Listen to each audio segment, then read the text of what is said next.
welcome to the April 9th, yes? That's because they don't go too fast, because we're I'll going to wait for talk Brian. slowly. Welcome to the April 19th Ways and Means Committee meeting. Please join me in the Pledge of Allegiance. I pledge allegiance to the flag of the United States of America and to the republic for which it stands, one nation, under God, indivisible, with liberty and justice for all.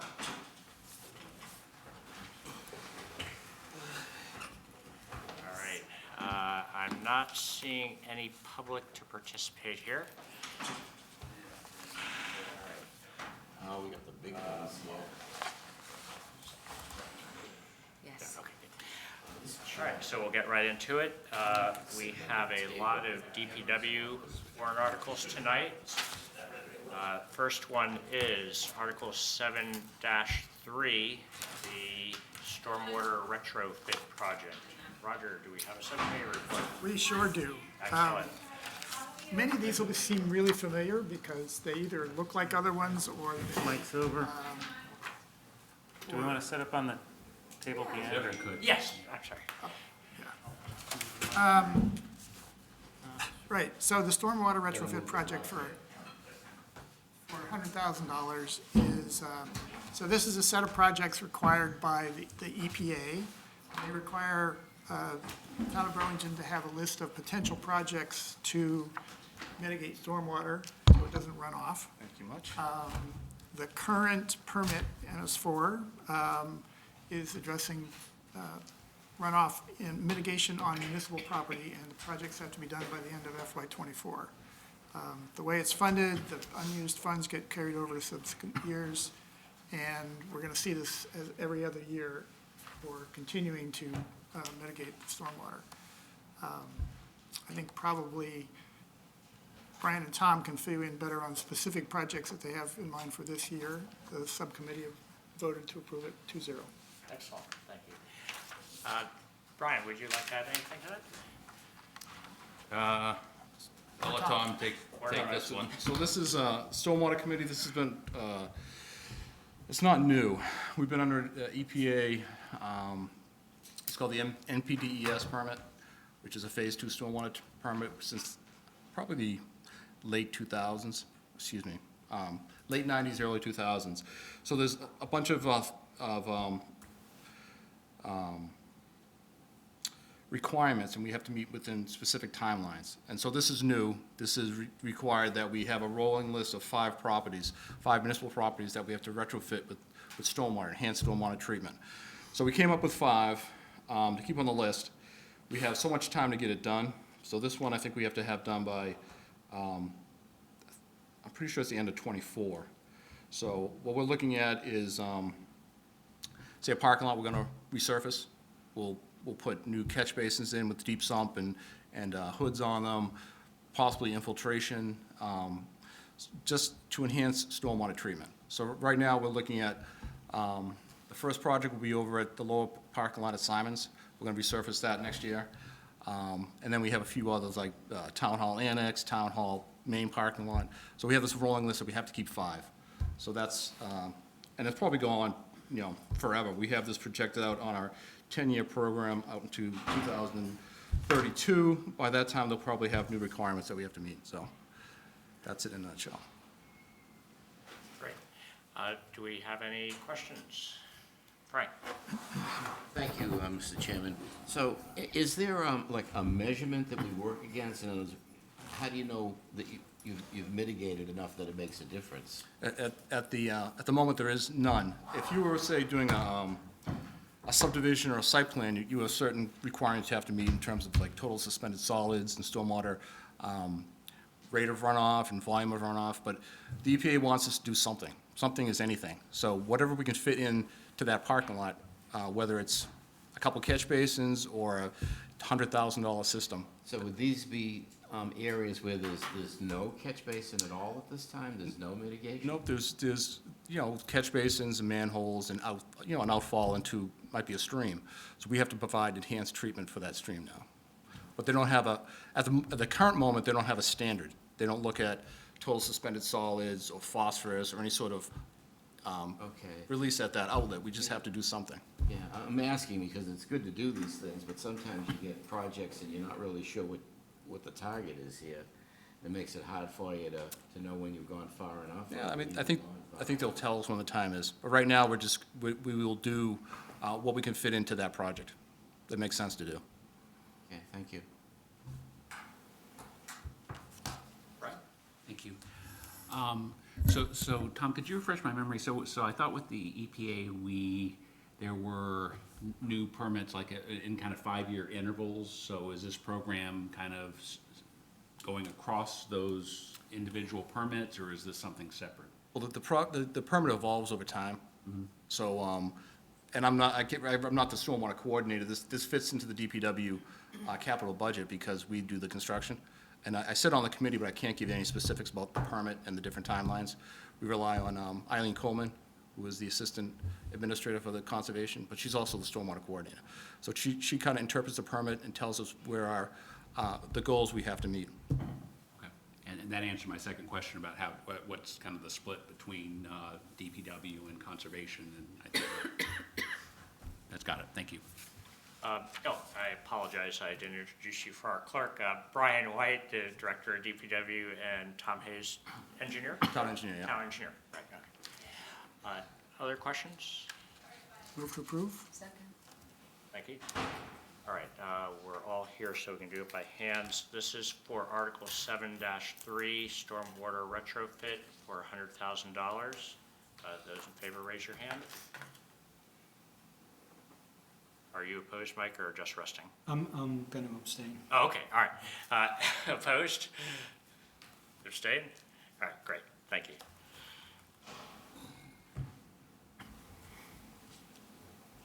All right, that is, right, we have 10 here, so that would be 901. Okay, next is Article 7-4, Douglas Ave Pump Station Design and Construction. Roger? Right, so for $125,000, this warrant article is going to work on create a design for the Douglas Avenue Pump Station. It was inspected in 2012, and multiple deficiencies were identified. So this project is to do the design of the necessary upgrades and replacements. If I'm correct, the actual funding of construction will happen later, Yes, correct. subsequent year. Subcommittee voted 2-0 to approve. Would you like to add anything to that? Sure. So 2012, we had a full inspection inventory done of our 14 sewer pump stations in town. And we came up with a list of deficiencies. And so for the past 10-plus years, we've been addressing certain deficiencies. And if you looked at our past capital budget and our future, these are the big ticket items. Last year, we started construction or reconstruction on the Francis Wyman Pump Station. That was a pretty big one. Francis Wyman's been torn up last year. We're wrapping up this year. Lucaya, Terrace Hall, Town Line. So we have a couple more pump stations in our future capital budget. So this is Douglas. This is a design. Next year, we'll come back and ask you money for rehabilitation. And at the same time, we'll be asking for design money for, actually the Grandview, I'm sorry, the Grandview will go next year, and then the Douglas Ave the Douglas Ave rehabilitation will go in '26. So we're trying to keep in these things, design, construction 1 year, design, construction the following years, kind of stretched out to make it affordable, so we can get these stations completely rehabbed over time. Okay. Any questions? Brad? So Tom, is the plan, once you've done everything off the 2012 checklist, do you do another evaluation of everything and start all over again, or do you project a pause of any sort? Oh, there will definitely be a pause. Station's good for, overall station, maybe 40 or 50 years, max. I mean, these are all 50 stations that are 50 years old, the stations that we're replacing now, most of them built in the early 70s or late 60s. Wow. So 50, I don't think we want to let them go, we're hoping to not let them go to the point they are now in the future, but yeah, probably, I don't know, revisit deficiencies at 10 to 15 year Okay, interval. very good. Pleasantly surprised. ahead of the problem. Other questions? Mr. Chairman, motion to approve. Second. Thank you. All right, this is Article 7-4, Douglas Ave Pump Station for $125,000. Those in favor, raise your hand. Opposed? Abstain? All right, and Chris is here now. Okay, so that is 11-0-0. Next is Article 7-5, the drainage repair and stream cleaning. Roger? So this may be familiar to people who've been paying attention year over year, because this is the annual drainage and stream cleaning project for $200,000. The DPW keeps track of complaints about water and overflowing in various places and flooding, and they have a list of things that need to be done or that are problematic and can be remedied with money. So this is an annual request to fund those cleaning of streams and making sure drainage works. Subcommittee voted 2-0 to approve. Anything additional? Ongoing program since '01, and it was intended originally to clean road sand out of the streams throughout town. Plenty of work to do. This upcoming year, we're looking at Chadwick. There's a stream off of Chadwick that receives flow off of Terrace Hall, so we'll be cleaning that this year. Questions? Brad? Sorry. I used to serve on the DPW subcommittee. They're excellent so- questions. All right, thank you. So what is the charge per foot? I assume that's going up? The 2022, we did 677 feet of stream, $213,000, so it's $315 per linear foot. Okay. Thank you. Other questions? Chris? Guess my question is if, because I've seen this now second year around, why are we not folding this into the budget? And then I guess my question is gonna be, because it's changing each time and the streams are changing, but why are we not folding this into the budget? As I recall, one of the reasons is that it's the residents are very interested in seeing this happen, and they are better informed if it shows up as a separate warrant article, as well as giving us an option to vary the amount and the coverage if things get worse or better year over year.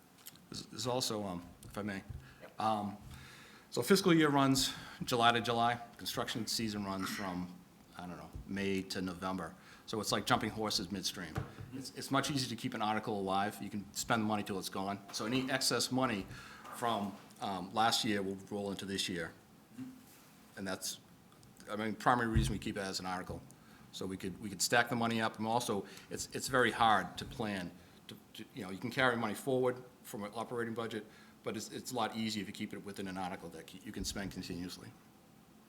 Also, as I recall, the way that the projects actually get done is the engineering division picks a spot, designs the work, specifies what should be done during the winter season, and then during the construction season, the work actually gets done.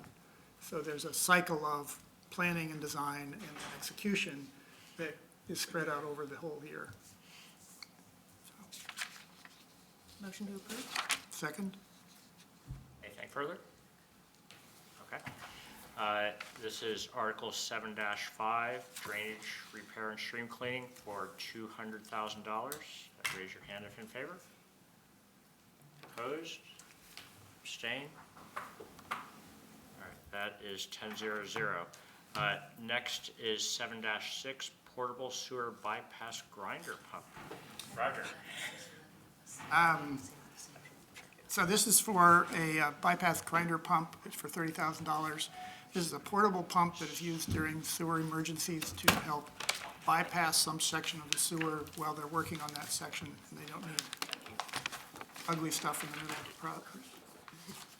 It is possible to rent equipment like this, but it is not always available in a timely fashion or on demand, and it's not cheap to rent. So having this piece of equipment be, owned and available to DPW at all is a positive thing for maintaining our sewers. The subcommittee voted 2-0 to approve. Would you like to add to that? I think that covers most of it.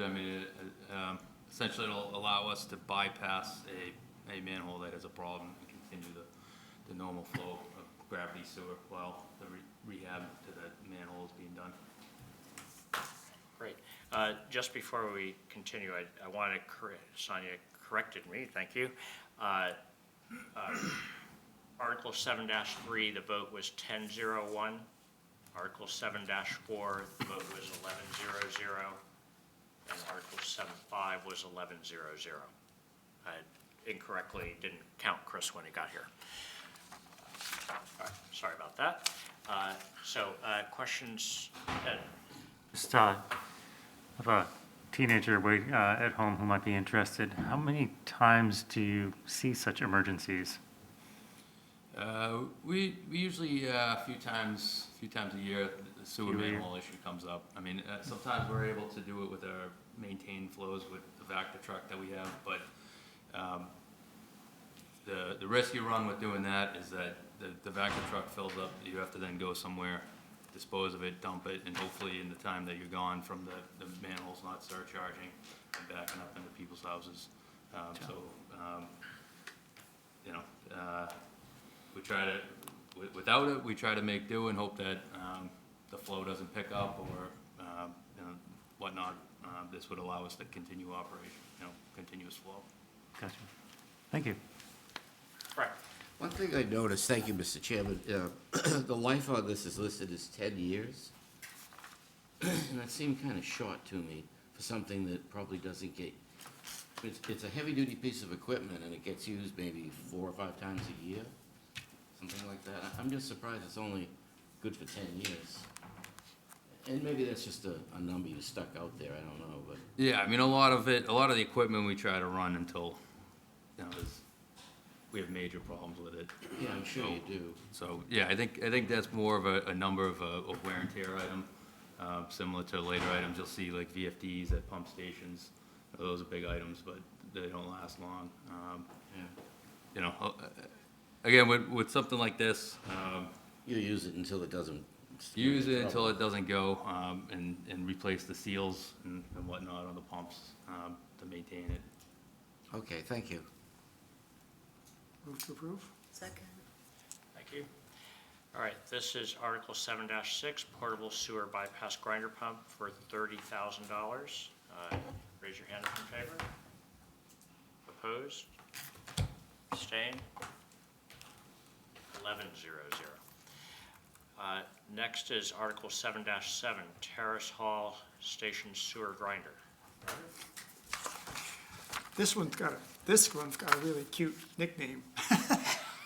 All right, so there's at the Terrace Hall pump station, there is a piece of equipment, a grinder that takes the inflow and makes sure that it's homogenized and that there's only chunks in it that are going to clog or break downstream pumps and the forced main. So this one at Terrace Hall needs to be replaced for $60,000. I guess it's a cute name, and I don't know where it came from, but they can tell you it's called a muffin muncher, right? And, it homogenizes our output and sticks it helps get through the pumps in smoothly. Subcommittee voted 2-0 to approve. Would you like to add to that? Yeah, it's just, if to simplify the thought of it, it's like a big garbage disposal that comes before the Terrace Hall pumps. So, nothing big gets through and clogs up the pumps or damages the impellers, or any of the piping that's inside. It's constantly going, so the lifespan on these are relatively short. I think the manufacturer suggests replacement every 5 to 7 years. We recently had it inspected. It's showing signs of wear on the teeth. How many of these are there in the whole system? Terrace, there's only one. So these are generally installed at bigger stations where bigger stuff can make its way through. There's usually bigger pipes that allow bigger stuff to get through. So as of right now, I believe the only one is at Terrace Hall. We've looked at other locations. They take up a lot of room, so that's another issue. But yeah, this is the only one that we have. Okay. Any further questions? Motion to approve? Frank? Thank you, Mr. Chairman. Does it make any sense to save, not save, but keep the old one and have it rehabbed? So we actually did look into that, as we were hoping to have two in As a spare even? cycle. Yeah. The problem, when we asked for the quote, the cost to rebuild would only save us a few $1,000s Oh, off. forget it, yeah. And we'd have to pull it out, ship it. I think they're out in California is where they would rehab it. Okay. But we did look at that option. Thank you. Okay, thank you. Second. Okay, thank you. Get us finishing up. Don't want to leave that dangling motion there. Any further? That'll Okay. be hanging. Very good. Very good. This is Article 7-7, Terrace Hall Station Sewer Grinder for $60,000. Raise your hand if in favor. Opposed? Abstain? All right, that's 11-0-0. Next is Article 7-8, Terrace Hall Station VFD Replace Phase 1. Roger.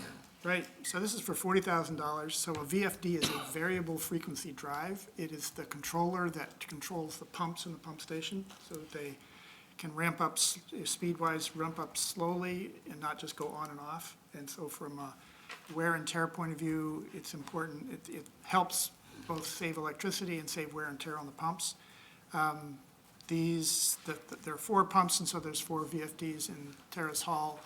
And they've been there for a long time, and it's time to, There's 4 pumps into one station? yes. Okay. And the subcommittee voted 2-0 to approve. Thank you.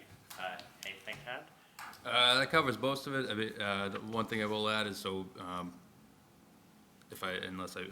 forgive me if I missed it, but, one VFD runs one pump. So, it's not, you can't have more, than one pump on a VFD. So that's why they're a little phased, and that's why the number of pumps matter. Okay. Right, Yeah. Other questions? Rob? When was the Terrace Hall station designed? And do we need a new design? So I think the design was probably '09 with construction like 2010 to 12. Well, the rehabilitation originally goes back to the 60s, and it was completely rehabbed. I want to say like 09-ish. So we new force main, all new pumps, all new controls, complete, gut and rehab. The problem I have is that, is there any newer designs for pump stations that we have not looked into? This is pretty much state of the art. VFDs, there are VFDs in there right now, but they burn out, so that's why, and they're pretty expensive. Like Brian said, it's a three phase upgrade, $40,000 a pop. These are something that will come back, probably another 5 to 7 years maybe, before we ask them for VFDs again. The pumps, pumps have not changed significantly since the beginning of, pumping sewage. Okay. Controls are upgraded, we have SCADA, which is, SCADA is like remote control. I mean, we don't use remote control, but we do it for monitoring, for alarms, backup generators, but I mean, essentially, sewage goes in, it gets pumped out. Okay.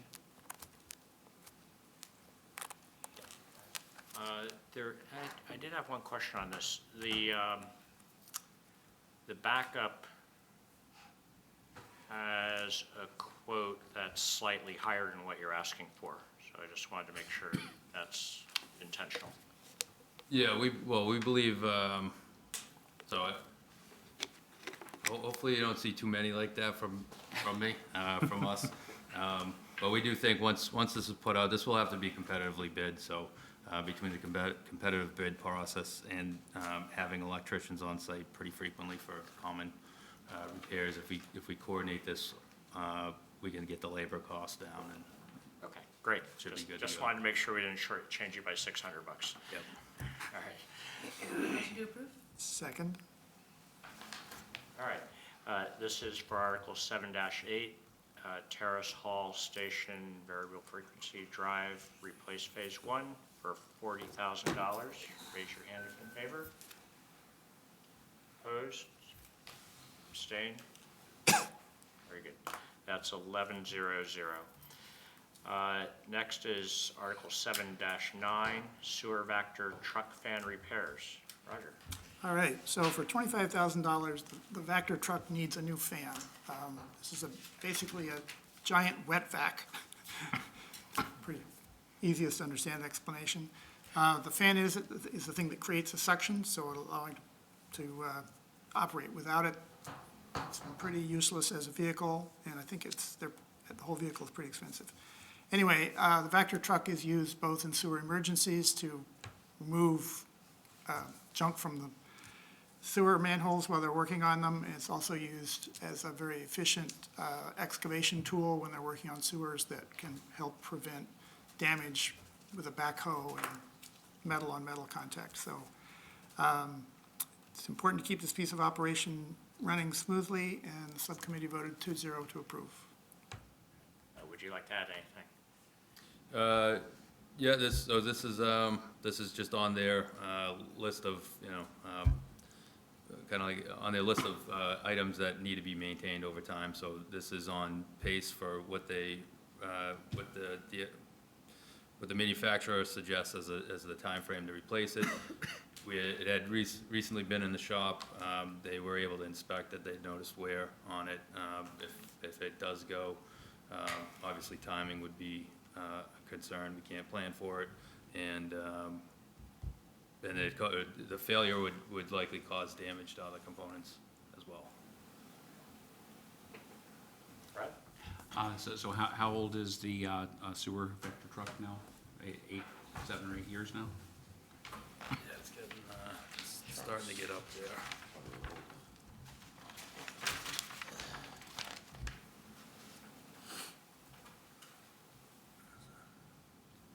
It's 2015, so we're going on 8 years. 8 years, so this is, what is this, about half the lifetime of the truck?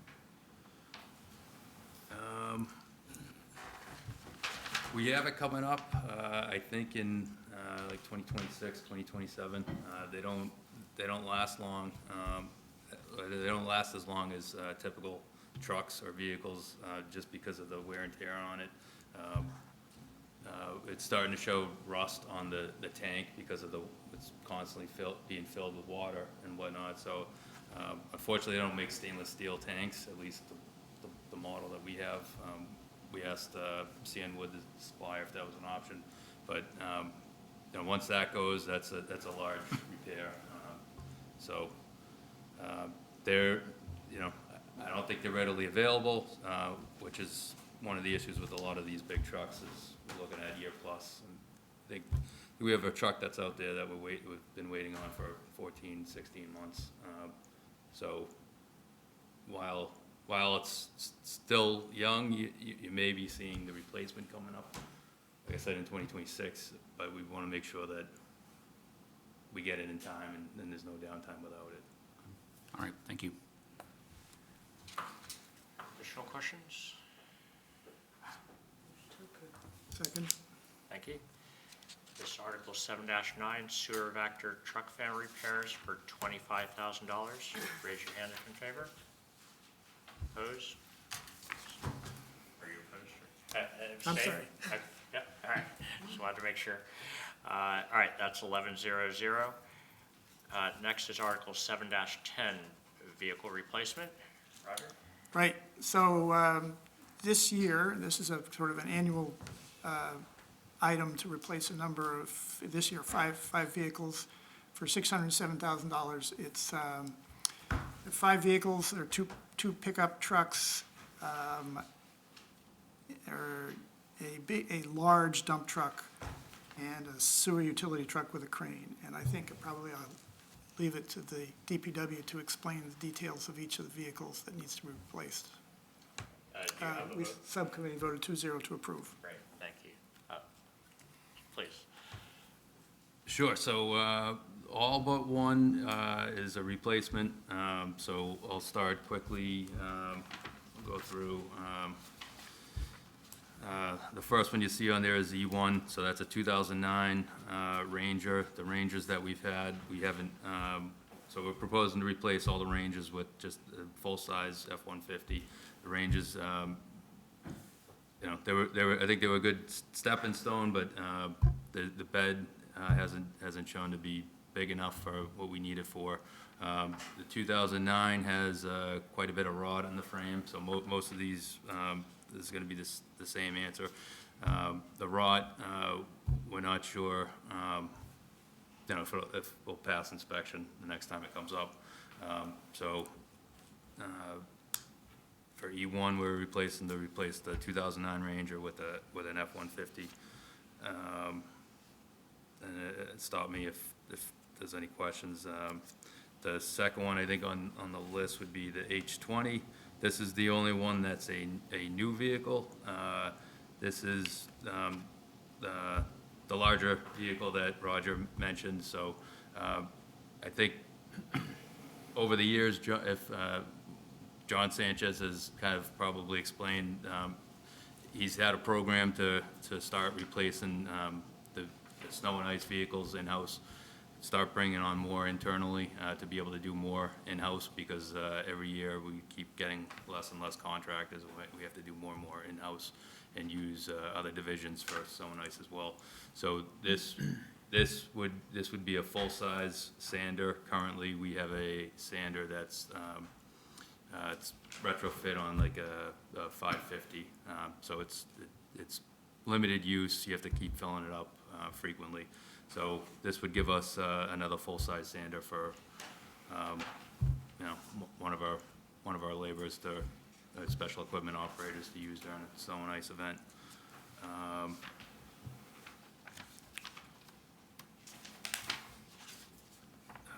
The other one, S11, if you see on there, that's a 2012. That is the sewer crane truck, so it's a big problem with this one is the frame is bent. There's also rot starting on it, so similar. You know, it's a matter of time before the rot causes the inspection to fail. These are important because there's only one crane in the sewer, and the crane is used to hoist pumps up from sewer pump stations. Otherwise, we'd have to outsource that. I think that's about all I have on that. On the water side, so the next two items is W11, that's a 2009. That's also a crane. That's used in the water side for hoisting, for lifting up hydrants, lifting water gates and whatnot in and out, and being able to hold them in place. That has rot. Our central maintenance superintendent doesn't believe that will pass inspection. And then H3 was a little premature. That was gonna be coming up on our list in a few years. However, that was involved in an accident and was deemed totaled. So it has to be moved up. We will be, the town will be getting money from the insurance company back for that. But this is, a replacement for that unforeseen. Sorry, what vehicle? I'm sorry. Go ahead. What vehicle was that? That was H3. I know, sorry, what is H3? So that's a F-350 in our highway division. That's a 2012. So, like I said, I think initially it might have been on for 2026, but. Questions? Frank? Thank you, Mr. Chairman. Just a quick one on the six-wheeler H20, I think it is. Yep. There's an option on that. I can read it to you, save you a lot of leafing. It's called option to cover body price increases, ILO, add 12-foot, 13-foot dump spreader, blah, blah, blah, $22,000. What is that all about?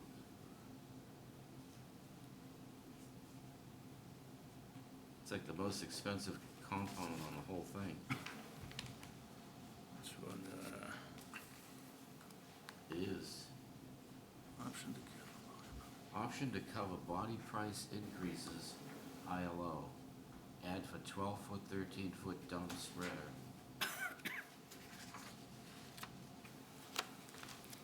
it's just so much money, it kind of made me wonder what it is. I believe that might be the customized sander that they add into it. That spreader, so the spreader goes into the dump body. That's what I believe that item's for. So, okay, well, you could just check on that, because there's other stuff up above. Stainless steel upgrade for 10-foot sander. Highway 10-foot drop-in type spreader. It almost seems redundant. I can get you the specifics on that. For your own benefit, if there is something screwed up in the quote, now's the time to fix it, but it's Sure. a pretty big option. I couldn't figure it out. Thank you. Right, especially because at the bottom, there's 5% added for possible increases. Yeah, it's not, I don't know what, it doesn't quite make sense, Yeah. the way it's documented. Okay? All right, other questions? I had one question on the F-150s. Are those not considered large enough to do plowing or? They're really not for the type that we need to do in-house. I mean, they can do minor stuff, but in terms of keeping the streets wide, they can do initial passes with small amounts. So it's an option if we get into trouble, but we don't really propose to use them too much, because So that's why you're not getting the plow package on the F-150 is what I'm guessing. yeah. I mean, again, if we keep losing contractors, that obviously allows us an option to add something down the road.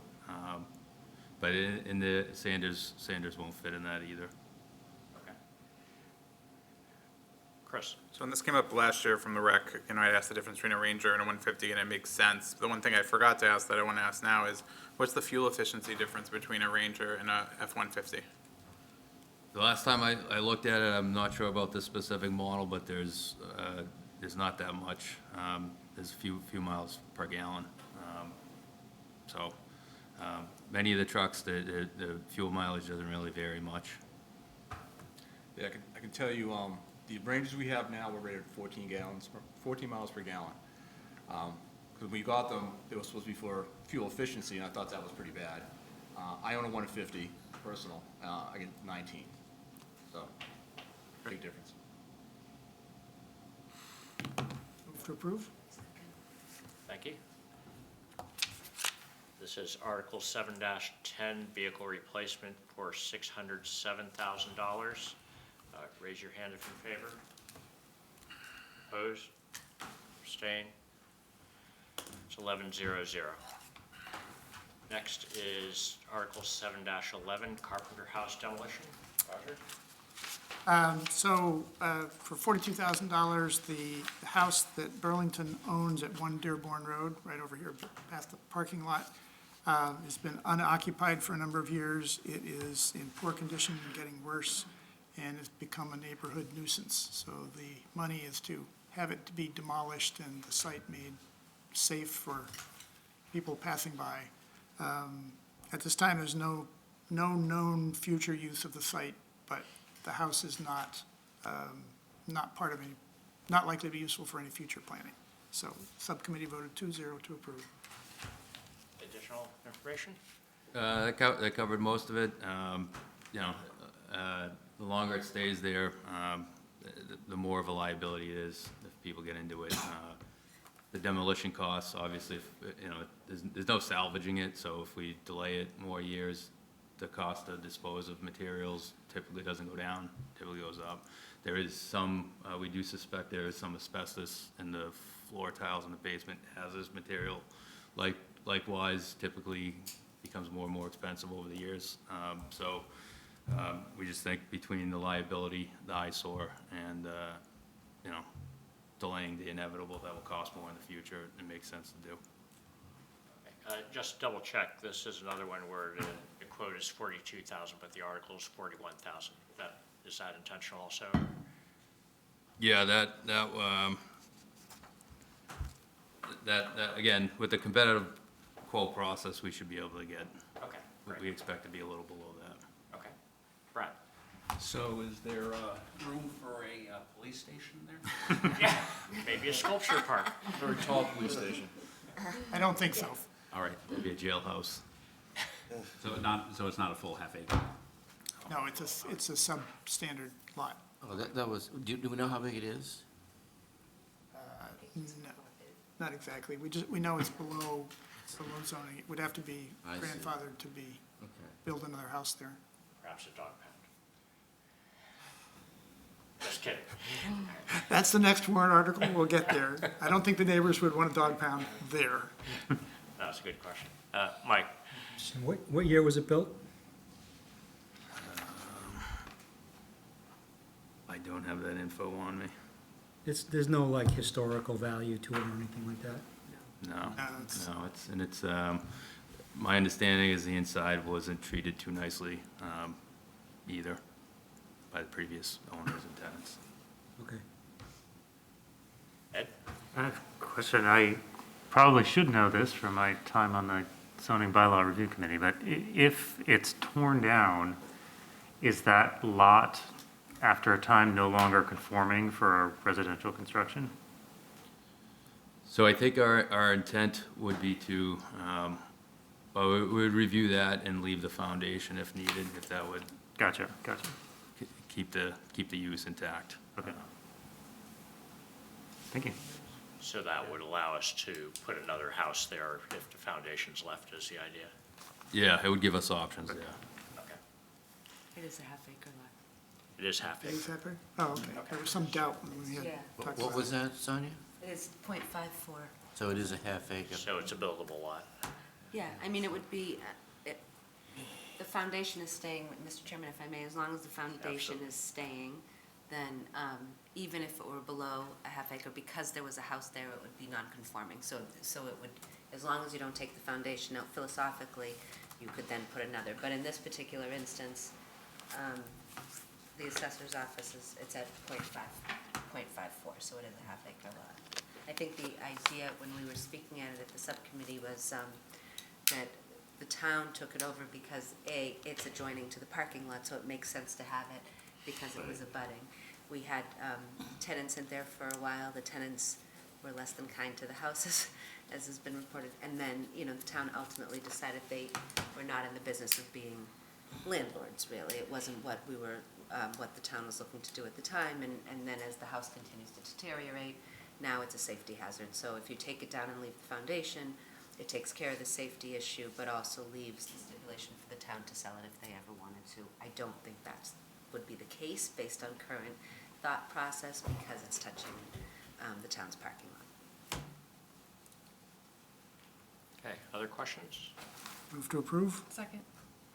Thank you. This is Article 7-11, Carpenter House demolition. Raise your hand if in favor. Opposed? Abstain? That's 11-0-0. Next is Article 7-12, dog pound renovation. Roger. Right. So over on 2 Great Meadow Road, there, the existing water main facility is intended to be renovated. Previously, there's dog pound that had been across the street there, and there was another, currently, I guess they're using, up on Overlook, they're using a building for the dog pound, which is substandard. I think it doesn't meet the state requirements for a dog pound. So this intends to repurpose the old water main facility and renovate it with, I think, interior to support kennels for 4 dogs, both indoor and outdoor access as required by state regs.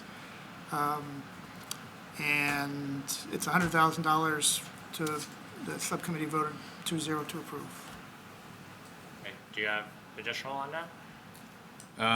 So I guess one question might be alternatives. My understanding is, so we did look at alternatives. Rentals or lease space of kennels is not widely available. The closest we could find at the time was in Lawrence. So not only would it pose logistical issues of contacting them if in the middle of the night something comes up, they also have limited space and it's high demand, so what they told us was they typically charge $150 per kennel per day regardless of occupancy. So if you do out the math, but if we had at least one, regardless of use for a whole year, that's $54,750. Our request for $100,000, the payback period's under 2 years. I know previously some people were asking about how frequent it is, but it's more of an issue of meeting the state. It's less of an issue of how many animals there are and meeting the compliance with if animals do come in, and to be able to set it up in-house to be able and to be able to deal logistically in the middle of the night, it just seems to make sense, given the cost of what it is. Yeah, I gotta admit, I felt a little uneasy about this article just because the backup is very small and vague. So I'm left with a lot of questions, you know, like, how did you get the quote? Is there any kind of rough design? You know, what's the capacity? You know, just all the obvious questions aren't answered here. So I'm a little uncomfortable with $100,000 for the whole description being dog pound element. I'll throw that out there. Do we have other questions or? Well, I mean, I had the same question, like, what's it, I don't really know what a dog pound looks like. Is it? So the building that's being converted, so one building came down, that was the old, well, originally it was a pump house for the old well field. That was decades ago converted to what was our water division headquarters. That building came down, that was in bad shape. It couldn't be renovated. The building, if you were looking at the site, the building to the right, which was their garage, is the building that would be rehabbed, so it wasn't a functional, wasn't really a functional, it was a garage, so there's really not any plumbing. There's a weird looking outhouse in there. So it would involve all new electrical plumbing to handle an office for the dog control officer. And then each kennel has to have its own space with fencing, and then a exit through the wall to an outside area. So each kennel would require masonry exterior work to knock in holes, put in the proper doors. And then it also involves closing off some of the existing garage bay doors that are on there that would no longer be needed.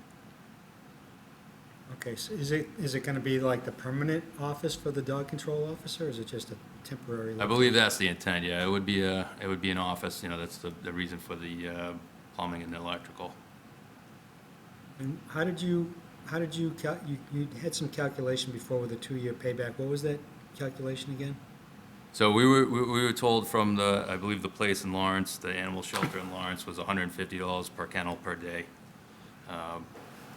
So, you know, even if we were to shop that around, get lower, you know, we were told don't expect anything lower than 100. So, I mean, whether it's 2-year payoff, 4-year payoff, they're all, everyone that we did talk to was similar in that either they didn't have space, they didn't have the space for anything, or regardless of occupancy, they're still going to charge Okay, so you did $150 per day. per day. kennel, just one kennel. Assuming that you'd have to, you would use it every day of the year, or you would have to pay every day of the year either way? We would have to pay. That's what we were told. It doesn't matter, you know, because I think the idea is they have to have staff. They're going to incur costs, assuming that there's going to be a kennel full. So they need staffing for as many kennels as they have, and of course, then they're going to pass us on the cost. Okay, and you don't have numbers on how often we need to kennel dogs? That I don't. Okay. Sonia?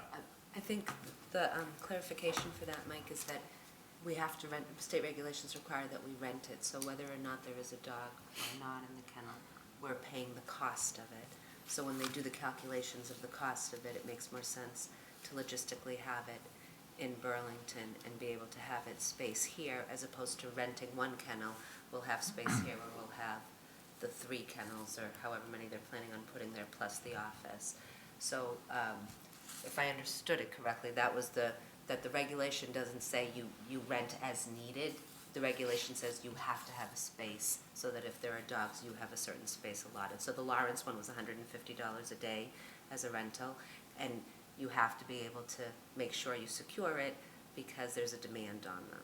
So given that there was a facility that could house it here, they felt that they could renovate it here and get a payback quicker than renting off-site. And what are we doing today for this? We have something that's. So currently it's in, there'll be, I don't think we had this item come up yet, the demolition of 2 of the rec buildings. So currently it's temporarily located in one of the buildings that we're proposing to take down, which is in bad shape. My understanding is the state was okay with that location in substandard conditions because it was deemed temporary, with the assumption that we were gonna find a location that would be up to code. So, my understanding is if our intent was just to make that permanent, that we could be disciplined by having a substandard permanent space, and that, I think the facility up there is in bad shape, so that would, again, that would need to incur some cost to upgrade it just to maintain the building on top of making it compliant up there. Okay. Thanks. Cheyenne? Thank you, Mr. Chairman. So my understanding is these are being built to some sort of state or national code as far as dog pound compliance or whatever the rules might be. I believe it's state, yep. State, okay. And what is the life expectancy of a building like this? Will we have to tear it down in the next 10 years, or is it going to be good for the next 50? No, I think it's, so it's a masonry building, concrete slab. The outdoor area where the dogs would be on is concrete, so most of the materials are it's built to last, and the inside, of course, is minimal. It's set up for one office with one bathroom and just electrical. So I think maintenance-wise, it would be minimal, and we should be able to get far longer than that, as if it was any other building. And these state regulations, do they change frequently, or are they pretty set? That I'm not positive on. I'm not sure when the last time they changed. Okay. All right. People care a lot about their pets, and if anything happens to state regulations, they're gonna get tighter, not looser. Yeah. Well, that's my question. There's a lot of empathy for pets, so. Like I said, that's my question. So if we're building this to some code that is valid now, if we'll have to renovate it again, will we have to renovate it in 2 years, or is it going to be good for a while? Personally, I doubt it. I mean, usually those things are grandfathered.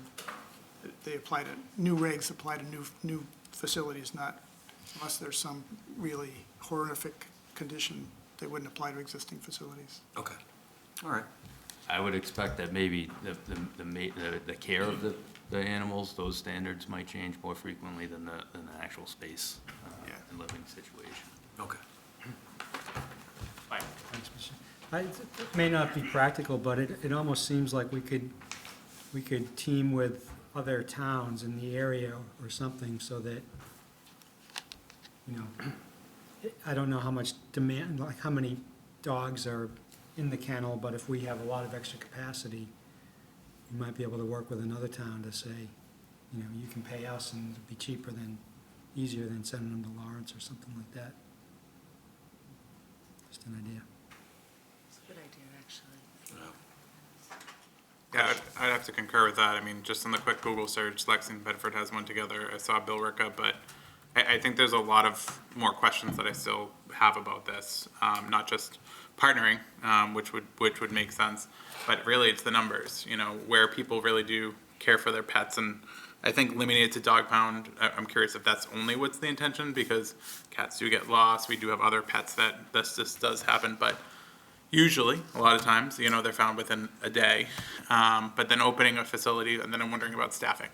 Is this something that's going to be staffed regularly? Is it going to then increase the staffing that will then need to be driven this? But, you know, I think I would really want to know more information on how long animals, if they are then there, how long they are there, how many times are we at capacity? Do we have one per week for 2 days?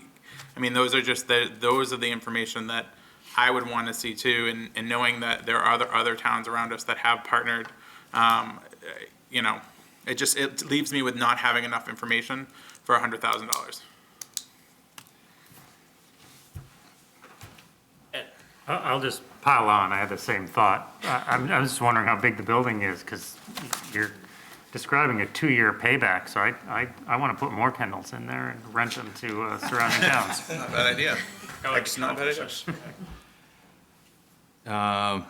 Yeah, I don't have the square footage off the top of my head. It's enough for I believe 3 bay doors, what the existing facility was, so,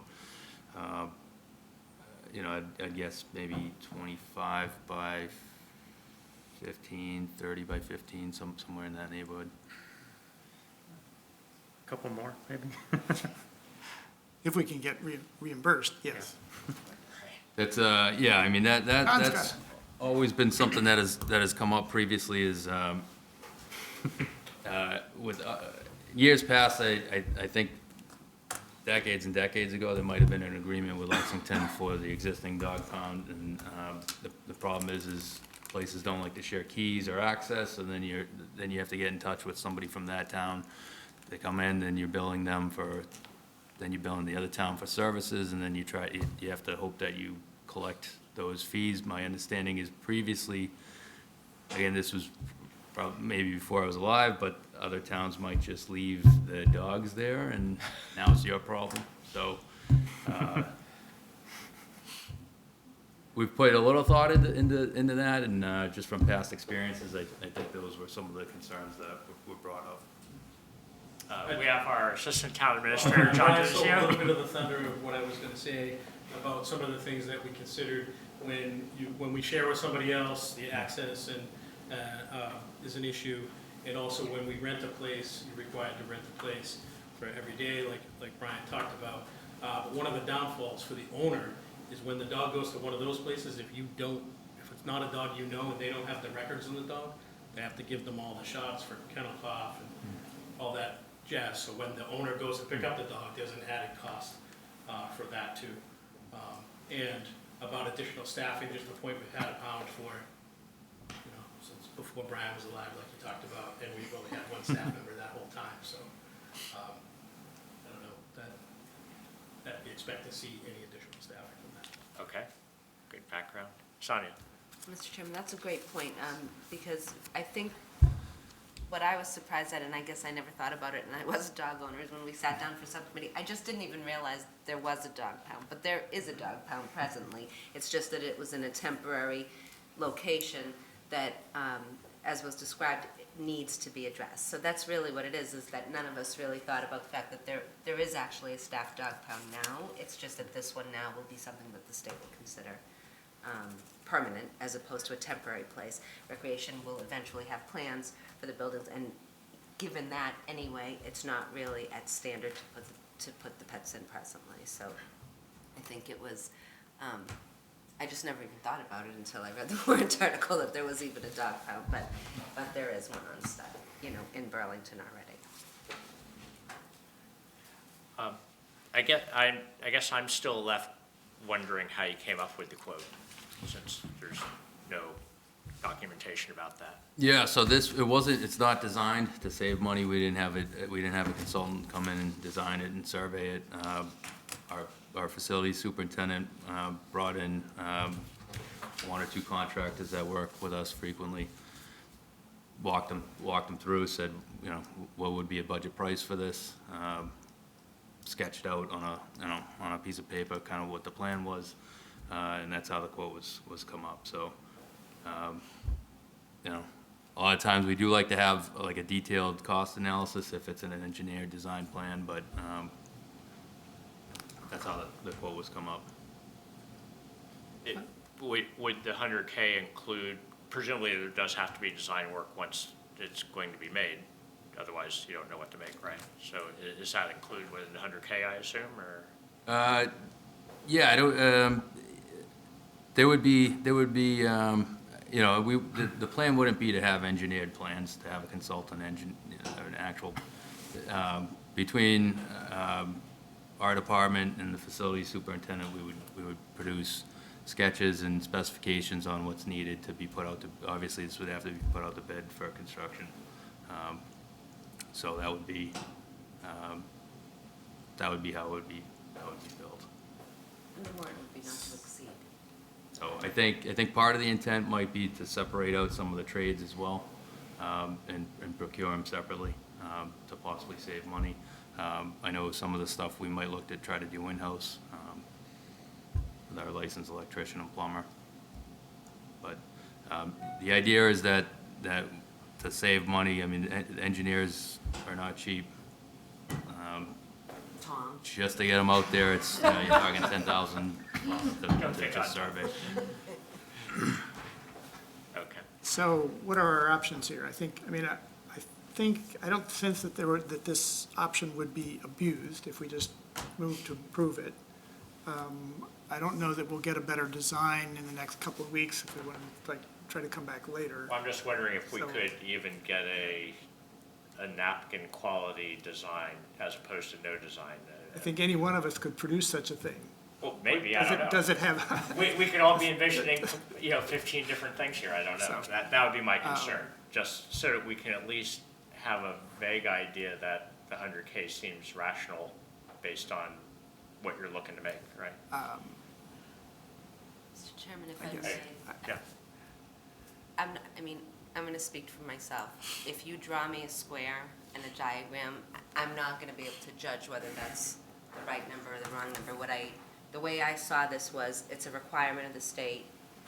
We're moving it out of a temporary spot. We need to make an adjustment for it.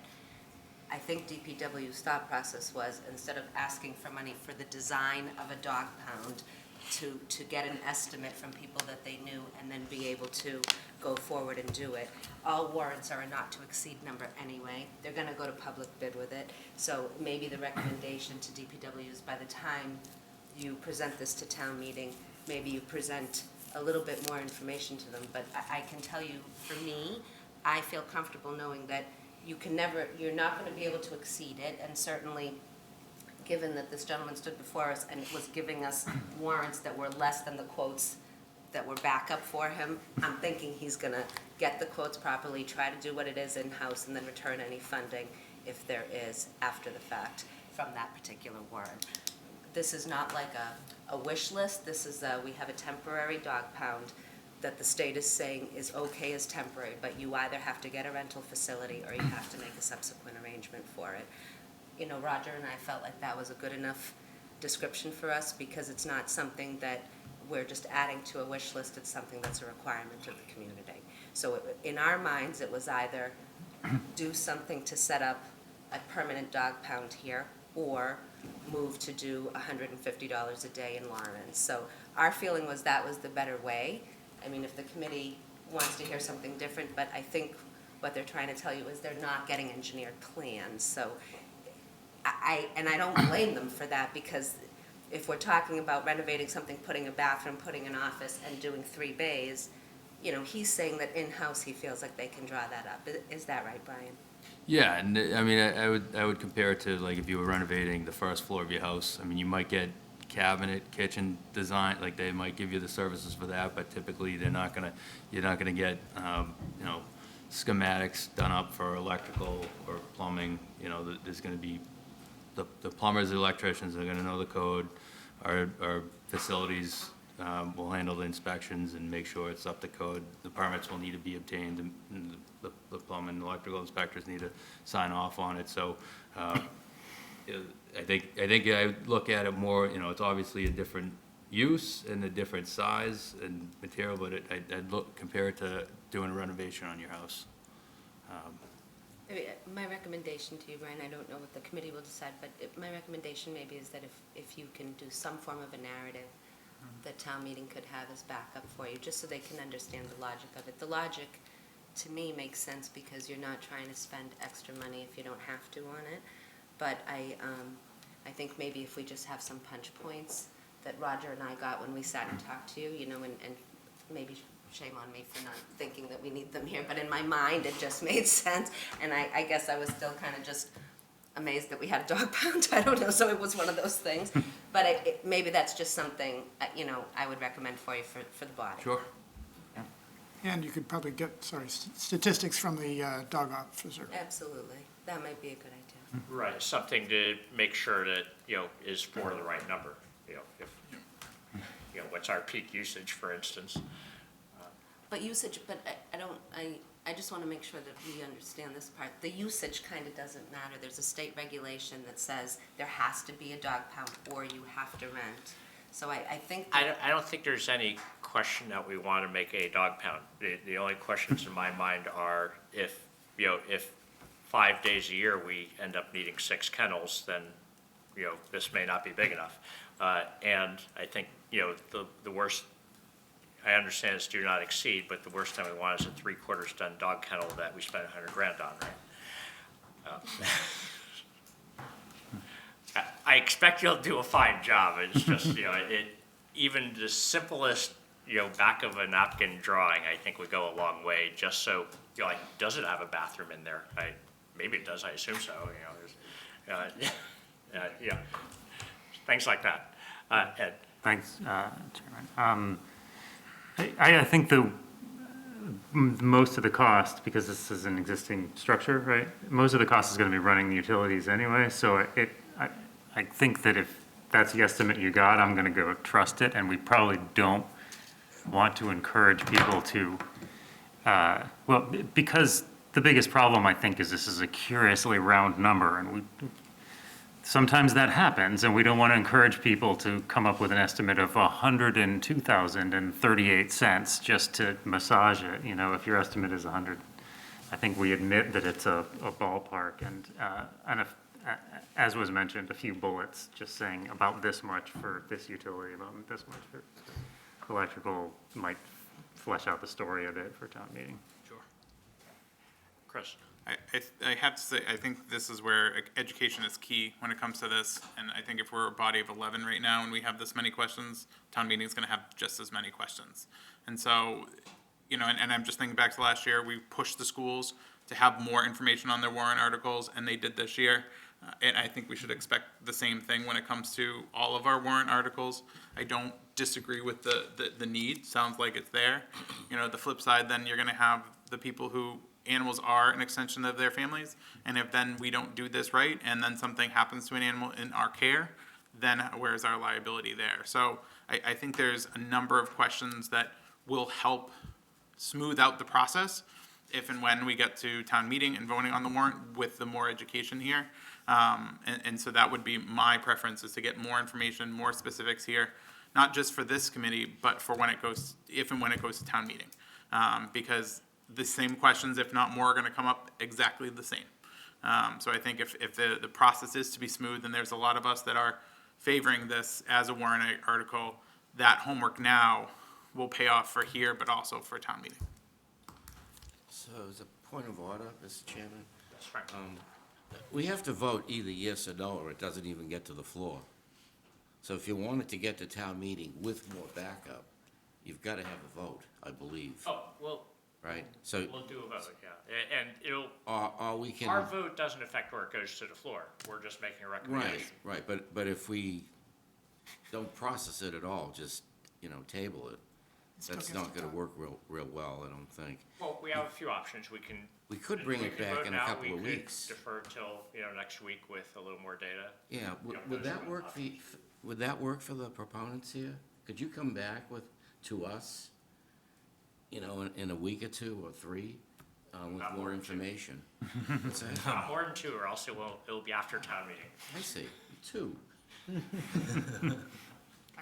I think I could provide sketches and the, Square footage, what you're gonna rehab, how many kennels, usage. Peak loading matters, because if you get 7 dogs once a year and you got 4 kennels, you kinda got a problem. So you wanna build it for an expected peak. That's the basic stuff we need. And then cost per foot. And is there water there? Is there sewer there? Is there electric there? And you're just gonna tap into what's there, or does it have to be brought in, or what? And I have no idea. And if you could just do that kind of a layout for us, I think it would help a lot.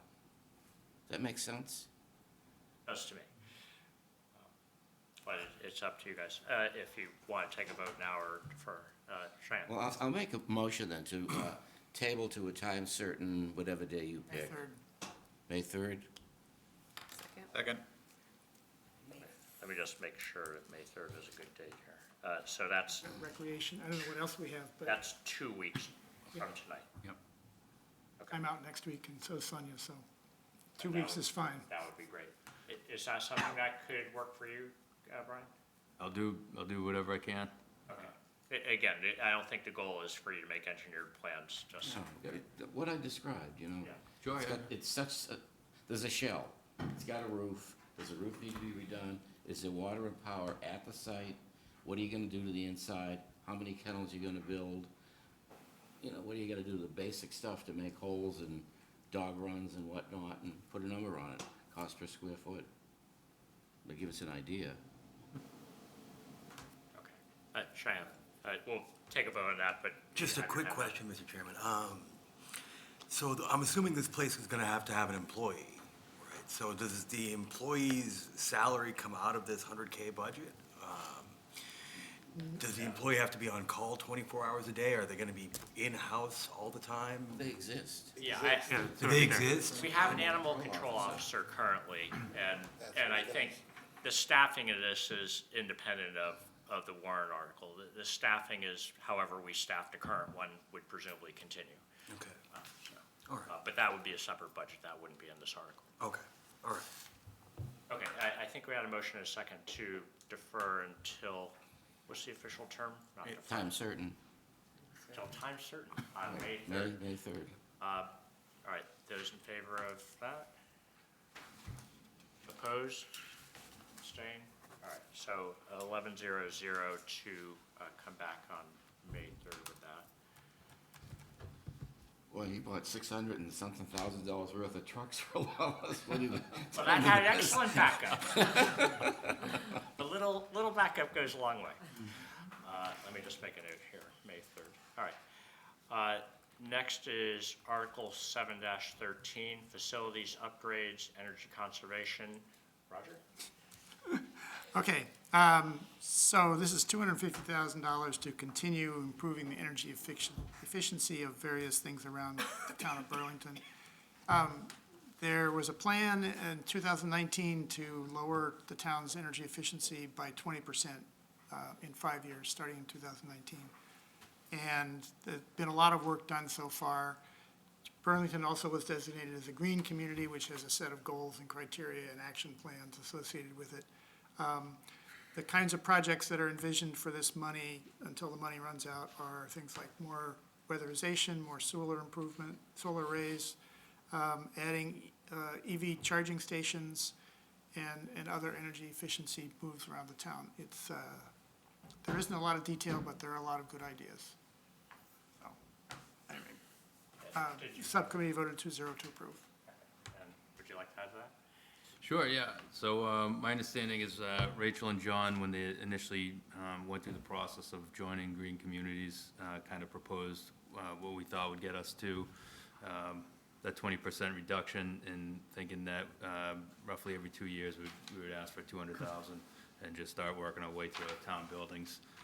So part of this request, so this is a little higher because there is, we're expecting that the town hall annex would need some roofing as part of it, which typically isn't part of this process, but the roof over there is that bad. So it's a little more than the 200. As part of this, it would include the weatherization of these two buildings and Mill Pond. Those are the last facilities that haven't been weatherized. Weatherization is necessary if, in order for green communities to give us, to make us applicable to apply for grants for HVAC work. If we don't weatherize, they're not going to consider us for any grants for HVAC work. So the weatherization is part of this. There is, we do have a couple grants that were, that we received for this. Part of it involves matching or contributing a certain percentage of the grant. So that this ask covers that, that requirement of the grant, as well as it includes solar panels at Mill Pond, which we have a grant for that as well, but we are committed to a certain match as part of that. So aside from that, most of this work goes through an energy consultant that we have, that we've done most of the other, or all the other, energy conservation projects with. They provide recommendations, and, upon inspection for what to weatherize and types of weatherization. You mentioned an expected amount of time this would last. I missed that. So we have five years to get to 20% reduction. But you had mentioned that was $200,000 every so many years. Yeah, every 2 years or so. Okay, so I is this roughly 2 years that you imagine the 250 would be for? Or? I think we have one or two more on plan to cover us to finish, addressing every building in town. So obviously, I think the intent going down the road is, again, if there's any HVAC work that needs to be done, this is the weatherization portion of it, as well as the solar panels. In the future, other things that we would consider on top of that would be possibly adding charging stations throughout town to make those more accessible. So, I think the project was to flag aside roughly $200,000 to look at things that would be cost incentive wise to reduce energy consumption or to provide services for that to meet the 20% reduction. We're about, I believe we're 11 or 12% reduced from when we started, so we're ahead of schedule on the reduction, with a little less than halfway through. I think the first year they could consider is 2020.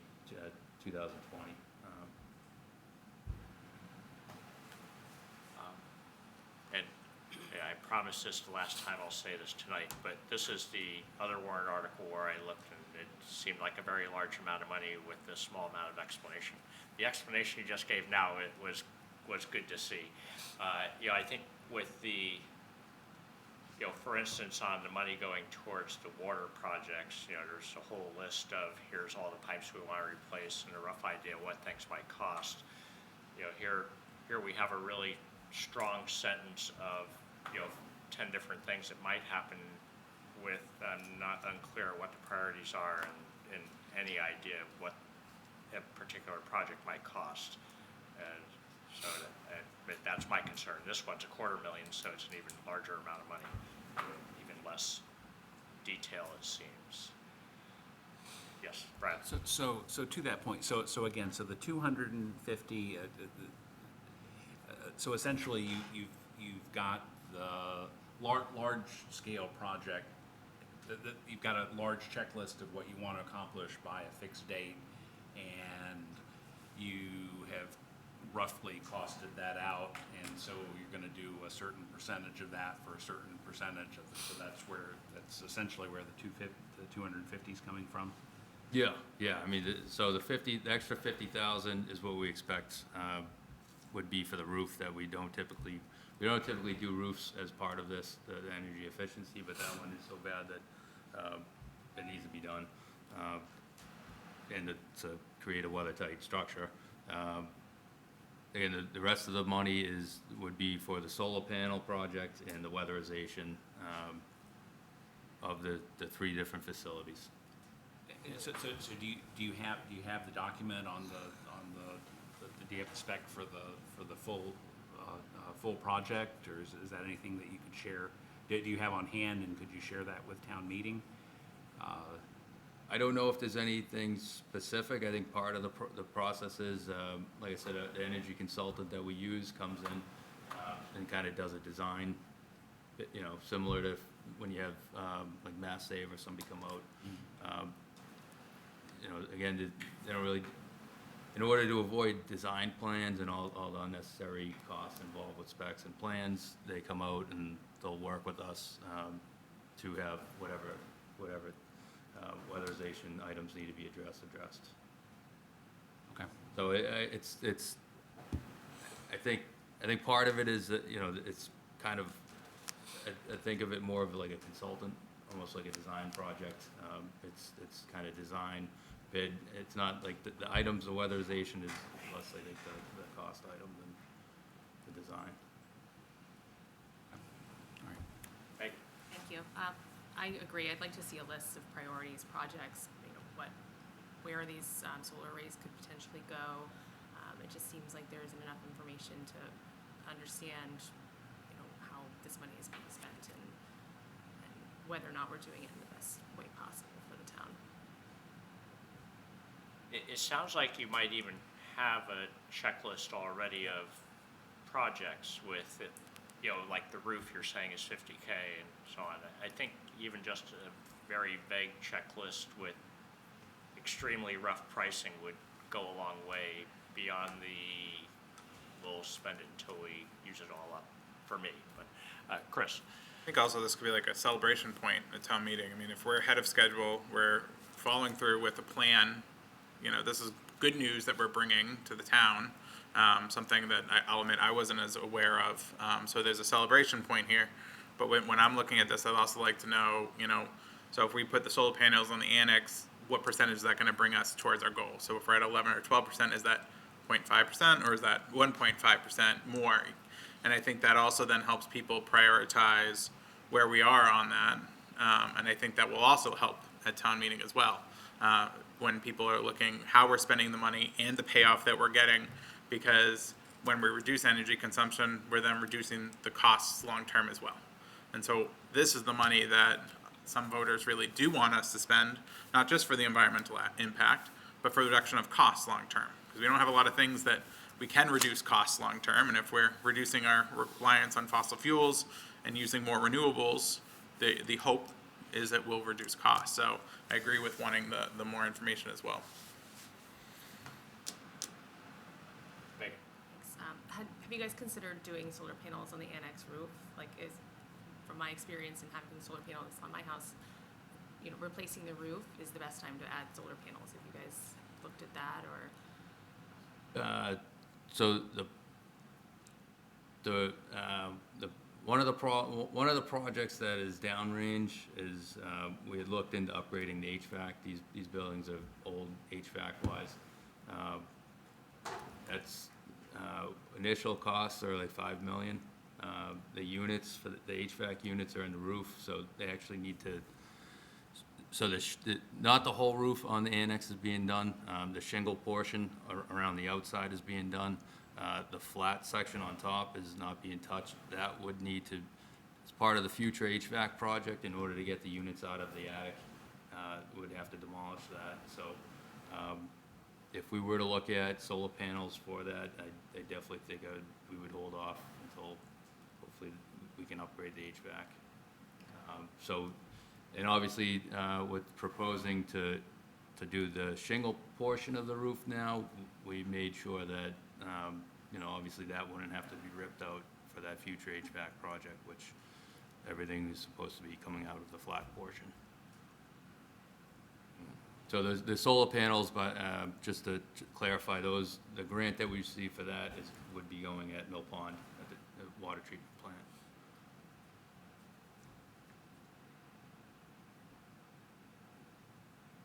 Mr. Chairman, motion to approve. Second?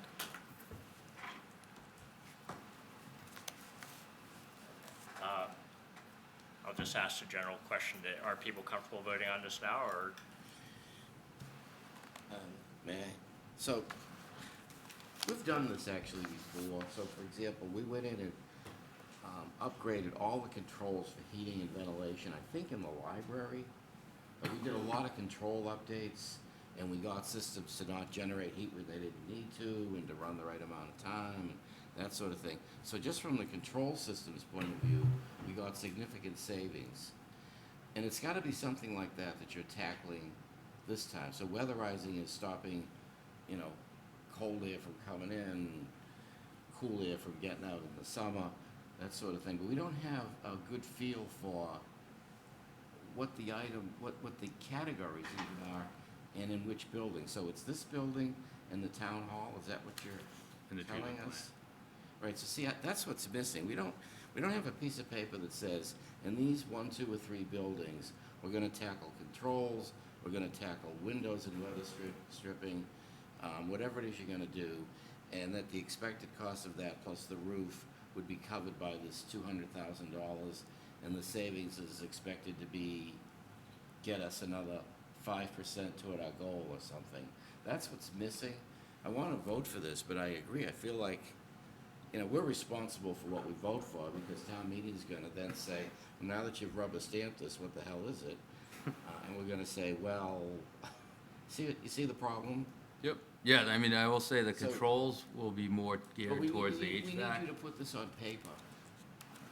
There's gotta be something that can be read, and we can say, that's the idea, and that's roughly the content of what you're gonna buy, what we wanna buy. And that's what's missing, and that's why I wanna vote on this, but not this way. Do you want to wait till May 3rd? I would. I think a week is fine if we can get some more detailed information. Yeah, just, Well, we can't Guide- make them come guideline. back every week. I mean, so if they're coming back in 2 weeks. yeah, No, yeah, it would, come back. the same May 3rd date if we would do it. I'll I withdraw would my suggest. motion, Mr. Chairman. All right, thank you. Motion to table? Until Second. May 3rd? May 3rd? Okay, Second. okay. Those in favor of tabling until May 3rd? Against? Abstain? All right, so 11:00, so the same time we talk about the dog pound. All right, so that's deferred until May 3rd. All right, next is 7:14, the cemetery tractor. Roger. Right, so the cemetery department has a Kubota tractor that they use to maintain Chestnut Hill and Pine Haven cemeteries. It is, oh golly, I forgot the year. It's at least 10 years old, and it's starting to rust, and it's become a safety hazard, so they want to replace it with a similar piece of tractor for $25,000. And subcommittee voted 2-0 to approve. Anything to add? So this one, you might notice came back, the updated quote a little higher. Again, same idea. The $600, we're hoping with competitive quote process will be fine to go with that. It was a 2010 Kubota, so it's on 13 years.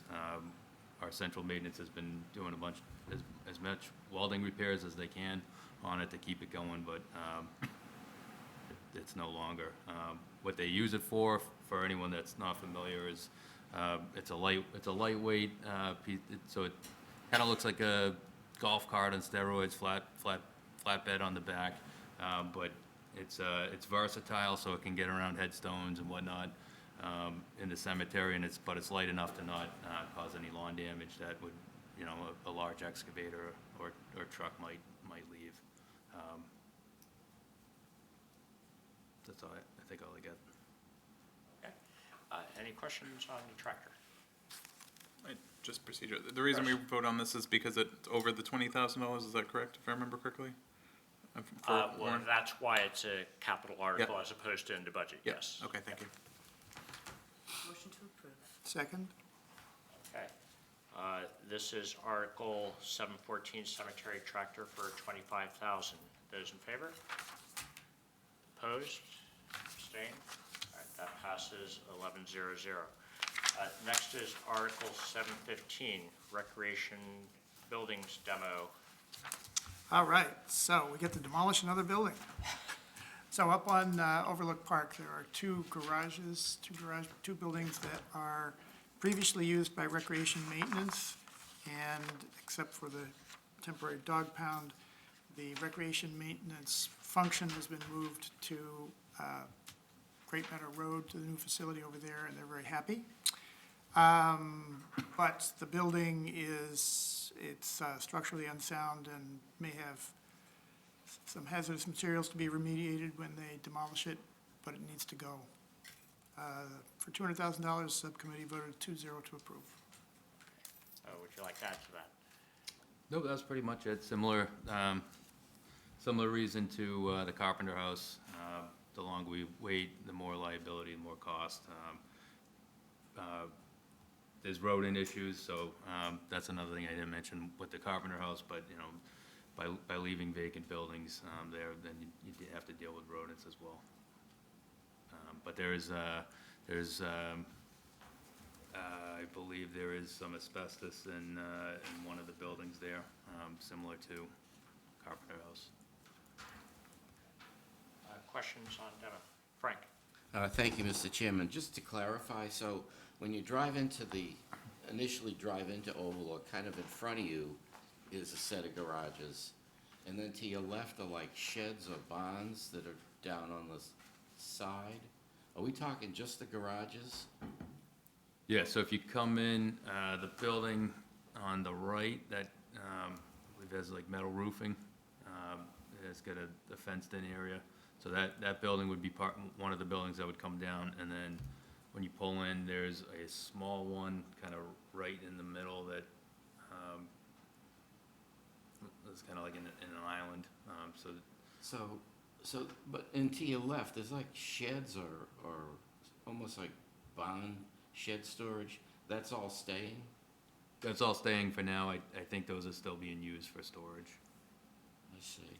And the condition of those are better than these ones. These ones, you know, the roofs.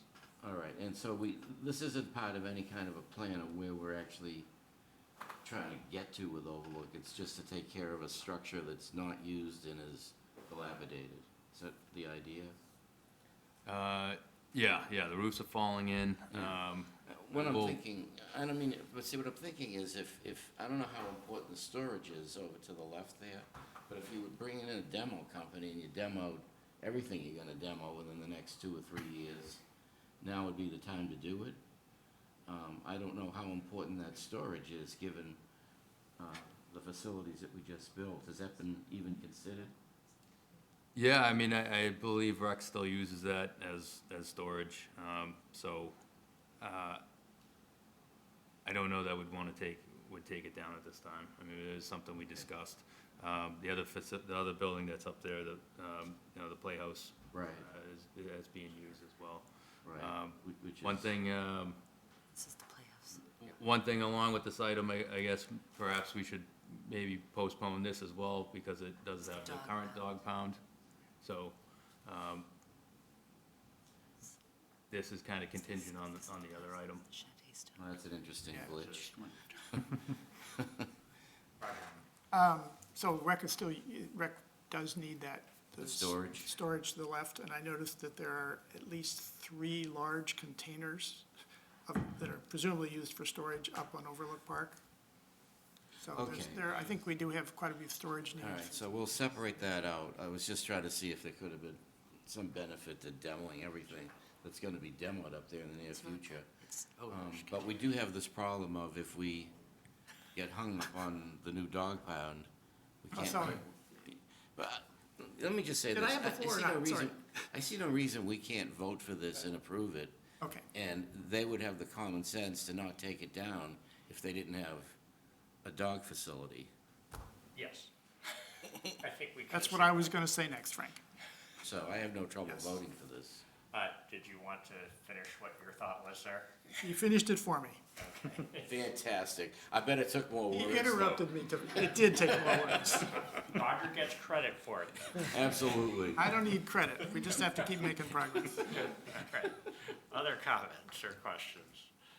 Mike? Thank you, Mr. Chair. So I'm just comparing the price to the Carpenter House. Is the reason this is so much more, it's bigger, area that needs to be taken down, bigger buildings? Yep, yeah, bigger, you can see the square footage, the cost per square footage is roughly the same, for the two, so, we did look at that to make sure that, you know, the estimates were kind of in the ballpark.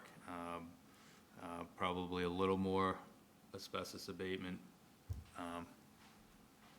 but square footage is the main driver there. Okay, thanks. Other questions? Motion to approve. Second?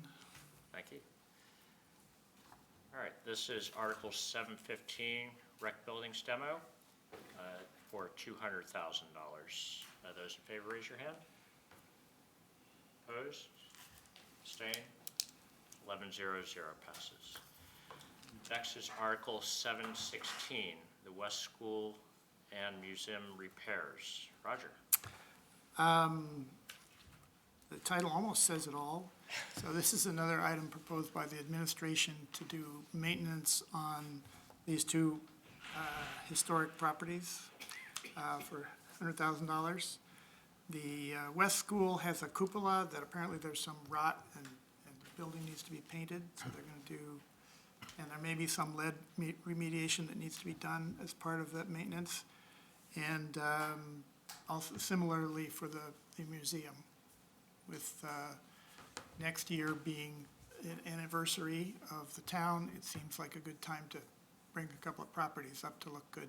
So for $100,000, the subcommittee voted 2-0 to approve. Does the West School have a cupola, or it doesn't, I thought it was the museum that has a cupola. The backup said the cupola was on the West School. Oh, that's why I looked at a picture, I didn't see one there. Maybe that's the problem. Well, I did not go look. We're only gonna do one, wherever it is. One cupola wherever it is. Would you like to add something to that? Yeah, I believe the cupola is for the museum. All right, Okay. then I read the backup poorly. Yeah, I'm not sure, if I have the right. I think you read it either way, which is why I looked at the pictures. Yeah, I mean, that's pretty much it. The paint's chipping off, needs to be, you know, scraped, rot repair, and part of it would be 2 coats of paint. If you let it go, more rot's gonna set in. It's gonna be more costly down the road. But another big round number. Questions? This one made more sense to me somehow. Megan? Thank you. Is this something that you guys worked with the Historical Commission to come up with items that they have identified need repair, or is this something that you guys saw and just? No, it was in conjunction with the Historical Commission. You know, they definitely, I mean, they're typically around the sites as much as we are, so when they notice stuff, they point it out to us. We collaborate with them, and we work it into the plan. Thank you. Other questions? Motion to approve. Second. Thank you. All right, this is Article 716, West School and Museum repairs for $100,000. Those in favor, raise your hand. Opposed? Abstain? All right, that's 1100. Next is Article 717, Wind Street and Mountain Road traffic light design. Roger? So the Wind Street and Mountain Road intersection always gets a few people aggravated on trying to get out of Mountain Road. This item proposes to spend $100,000 for a design of a traffic light at that intersection. There was a study was done of the intersection by a traffic consultant who determined that there was cause to add a traffic light at that intersection. Subcommittee voted 2-0 to approve. I think Tom can probably add more detail about the study. Sure, this goes way back. This is, I sit on the traffic committee along with other, you know, people in other staff for various departments, and this came up a long time ago. We hired VHB, traffic engineer, to evaluate it, and a traffic light is warranted. And if you're familiar with the intersection, there's a lot of broken glass down there, so there's, you know, plenty of people rubbing into each other. This originally got this on our capital budget 2017, so 2017, and it marched forward, year by year until it has been being pushed back. I think in 2017 it came up for current, so this probably goes back like 2010. It gets pushed back every year, so finally, the administration is pushing it forward. So $100,000 for design this year, $400,000 next year for construction. So 400,000 would be for the actual installation, you're saying? Yes. Questions? Brad? So is the work on any additional lanes or more signage, or is it just the traffic light? Just traffic lights. Wow, no kidding. Yeah, Wow. it's gonna be a difficult intersection because you have all those curb cuts that come out, so it's gonna be a unique design, I think. There's not enough room, geometric, there's not enough room to put turn lanes and whatnot. Okay, thank you. Wow. Chris?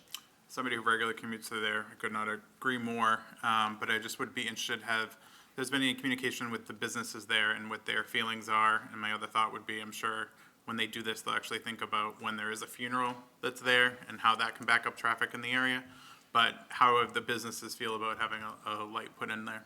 Well, we haven't talked to any of the businesses yet. Something through the course of design, you'll have to talk to the folks down there. I don't foresee anyone. I mean, I go through the intersection all the time. And if I try to go down Mountain Road, I'm gonna, sneak through one stop and go out the other way. And I've heard from plenty of folks down there, if they're gonna take a left, they usually take a right, and they go down the street and turn around and go the other way. You just can't get through that intersection. So it's been a long time coming, and again, we'll be in touch with all the abutters when we go through the design process. Move to approve? Second. Second. That'll be You a can third. have it. That'll be a Section third. away. Who's on first? This is Article 717, Wind Street and Mountain Road traffic light design for $100,000. Those in favor, raise your hand. Opposed? Abstained? It's 11-0-0. Next is Article 7-34, Pine Haven Columbarium. Roger. So at Pine Haven, several years ago, actually probably more than that, we created a very nice columbarium. It has two sections to it, and they're about 50% full, and it looks like we should, this $150,000 is to design and build an additional section in the columbarium. There's a lot of cute stories about people and their attachment to the columbarium, but I won't bore you with them. And the subcommittee voted 2-0 to approve. Okay, additional on that? We, 2017, we built phase one.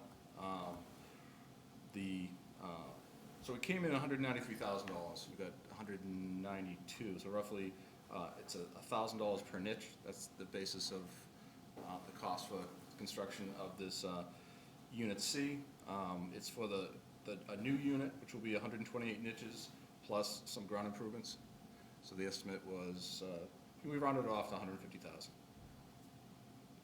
Okay. Questions on that? Frank? Thank you, Mr. Chairman. So we're going to keep it completely in kind with the type of stone and all of that of what's there. We're just making another wing on it, right? Yeah, all the same dimensions. And- We selected Yeah. a Barry gray Yeah. granite, so the granite has to match what's there now. And the covers will be Exactly the matching, same. everything the same. Okay, that's great. And so it's 50% utilized now? Is that Yes. what you said? That was the point where we wanted to trigger the next Yeah, phase. yeah. So I'd say that the utilization is every bit as much as was predicted, maybe higher.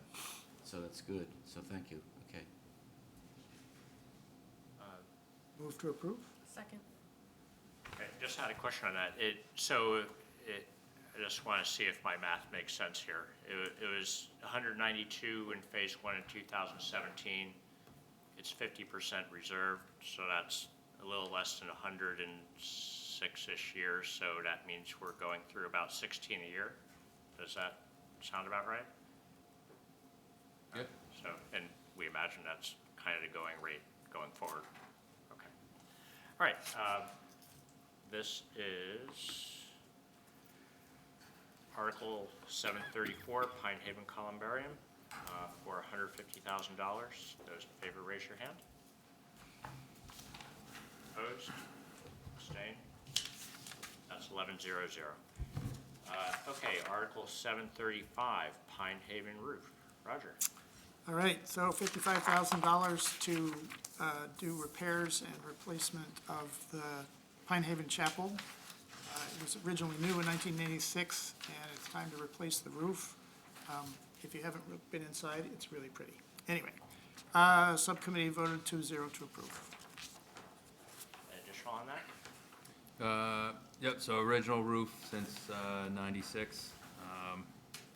It's had one leak so far, so it's at the end of its life. Yeah, we had, similar to some of the other items, we had a couple contractors look at it, give a quote, and the cost per square foot is kind of in the ballpark of what we expected, so. Questions? Frank? Thank you, Mr. Chairman. So is this from the sale of, excuse me, the sale of graves account? I believe that is the intent, yeah. Right. Yeah, John would know a little more detail. So do you know how much is in that? Here he comes. Oh, there he is. You were hiding back there. Can you give us a date on that, John? Yeah. Frank, right now in the receipts reserved for sale of lots is about $600,000. Okay, so we can cover this, and there'll be some other things coming up, but we're in pretty good shape. Okay, thank you. I'm sorry, what was that number? 600. Just under Okay. 600,000. 600,000, okay. That's as of today. I mean, that could change by the end of the year. Go higher. Yeah. Yeah. Great, thank you. Additional questions? Motion to approve. Second. All right, this is Article 735, Pine Haven Chapel Roof, for $55,000. Those in favor, raise your hand. Opposed? Abstain? That's 11-0-0. All right, next is Article 8, acceptance of Chapter 90 money. All right, I don't expect much of an argument here. That should be easy. So chapter money is Burlington's share of the $400 million that the state has allocated for infrastructure improvements. And our share is $1,071,425.14. Subcommittee voted 2-0 to approve, so we can keep improving our roads. Anything additional? Nope. Okay. Questions? Motion to approve, Mr. Chairman. Okay, this is Article 8, acceptance Chapter 90 money for $1,071,425.14. Those in favor, raise your hand. Opposed? Abstain? 11-0-0. All right, next is Article 9, the MWRA Inflow and Infiltration Debt Service. Roger. All right, so this is a transfer. In an earlier article, we talked about funding new, or authorizing new work to do infiltration and inflow into the sewer system. This item is, which I should have mentioned, is funded by a combination of state loans and grants, 75% grant, 25% loan. This article is paying the debt service on past loans for previous I&I work, and it is paid from the sewer I&I fund. It's $107,975. So it's a transfer from that fund. It's not free cash. It's not tax money directly. The I&I fund is itself funded by fees for connecting to town of Burlington sewers. So it's not tax money. Subcommittee voted 2-0 to approve. Anything additional? Okay, questions? Yeah, Frank? just one quick one, Mr. Chairman.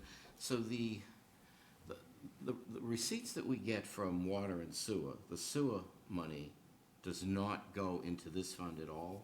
Correct. Okay, so this is strictly You from, mean for user fees? right, right. So this is strictly from building, essentially. Yeah, whenever there's an estimated increase in sewage. The amount increased, amount calculated to be increased, that the fee is based on that The increased need. capacity. And how much money is in that fund? Do we know? So in that fund, after the reservation for the loans that we have outstanding, Right. we closed last year with about 1.85 million. 185 million, okay. So when we close this year, we'll have reserve another 300,000 that we'll owe for, when we 24. get to Article 14, we'll be hopefully Okay. adding another one. And is that fund used, what else is it used for, the I&I fund, other than the debt service for the loans that we've got? What do we do with it? What So can we do with it? That's an even better question. So we have a administrative consent order on us we've had since the late 80s from Mass DEP. So we have a plan that is approved by them of repairs or areas that we need to investigate. And so if the loan, this is kind of backup if we can't do those projects in the amount of grant loan funds that MWRA releases to us. Right. In the past, I believe we've come to you and asked for money out of that to cover the II. So let me try to paraphrase something, because I'm going somewhere with this. Between the money the interest-free loans and we borrow money and grants, we're covering our I&I work, and we pay back the interest-free loans from the collections off of sewer fees, not fees, but Capacity. construction fees, right? Could we use some of that money, for example, to pay for sewer pumping stations or pumps or like all this other stuff we're doing here? Given that we'll have almost $2 million in there. I believe we'd have to, I believe, since it's for II, I think we'd have to prove that there's a component of II that we're removing. And so, pump stations generally don't have. Sounds like inflow to me. You don't outflow it, it won't go anywhere. All right, I don't know if you've ever looked at that, but the money's stacking up. And I seriously doubt we're gonna burn through another $2 million Yeah. when we get through with the debt service. It's more like a rainy day fund. These were phase 14 of the MWRA grant loan program. Right. But there may be a day where, okay, we're not gonna give you another grant for 2-3 years, and we've committed to 500,000? Yeah, I think the plan with DEP is roughly 500,000 a year, so we're. So, but, real rough numbers, you might be able to get at half of that and not take any risk. Could get at $1 million out of the 1.8 and growing that's in there. I think, to Tom's point, that if this loan program went on hiatus, or they changed the percentage of what's a grant versus what's a loan, starting into that balance we have. All right, well, I'm sure you're right, that this risk here, if you started sidecarring that money, but I just wonder if some of that actually could be, it's at our discretion, I'm assuming. It's collected explicitly for the removal of inflow infiltration. So it's almost like a bait and switch. We take the money and then we, take the money for sewer and spend it on something else. Well, no, I'd put it on the sewer system. Yeah, but still, it's a reach, like Brian said, there is no infiltration in a pump station. Yeah, It's more exfiltration of leaking pipes. all right. The fee is based on, the ACO was supposed to remove 4 gallons to 1. Okay, all right, I see what you're saying, I actually do see what you're saying. This is really for things coming into the sewer system that shouldn't be. So it's removal of non-sewage flows from the sewer system. Absolutely. So the only way we could get at that would be pipe replacements, leaking pipes, that sort of thing. Okay, I understand, thank you. Roger. But I'll flash back to actually the first item we did today, which was the stormwater retrofit, where that is work on stormwater that is adjacent to Sewer line. the sewer lines. It might be a stretch to say that there's infiltration there, but, I mean, typically in the past, we would have to demonstrate this infiltration. We would smoke test, and we would send cameras down the pipelines. So it's, you have to prove it. Okay, For- that's good enough, thank you. I won't belabor the See issue. what we're but- thinking Oh, I anyway, know, and if the opportunity I'm all comes about up. stretching and bending, but, Okay. sometimes you All break it. right, all right. I don't want to bend too far, we We don't, appreciate your flexibility. we don't need to do that, so, all right. Move to approve? All right, this is Article 9, MWRA INI debt service for $107,975. Those in favor, raise your hand. Opposed? Abstain? That passes 11-0-0. Just while we're on the theme, I'm going to suggest we go to Article 14, which is the inflow and infiltration MWRA Phase 14, unless that screws you up. Sewer pumping stations? Sure, I don't think, think this works. you're right, okay. So, right, on the continuing theme of infiltration, inflow, mediation, this is a authorization for a $1.2 million combination of loan and grant from the state to address I&I required by the DEP. And the warrant article just authorizes taking the loan and getting the grants to be spent on I&I work. Subcommittee voted 2-0 in favor. Additional on that? Just accepting money? Okay, well, just to make sure, if I understand this correctly, it's 1.2 million, 900,000 of which will be a grant, and 300,000 we'll have to pay back as a 0% loan going forward.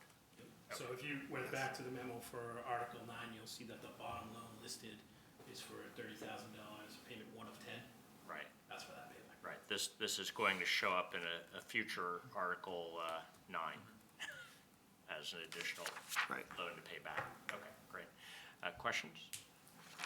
Mr. Chairman, motion to approve. Second. Thank you. All right, this Article 14 for $1.2 million, accepting a 25% loan. Okay. Those in favor, raise your hand. Opposed? Abstain? 11-0-0. Okay, back in. I'll just note, Yep. this is an even bigger number with no detail about what it's going to be spent on.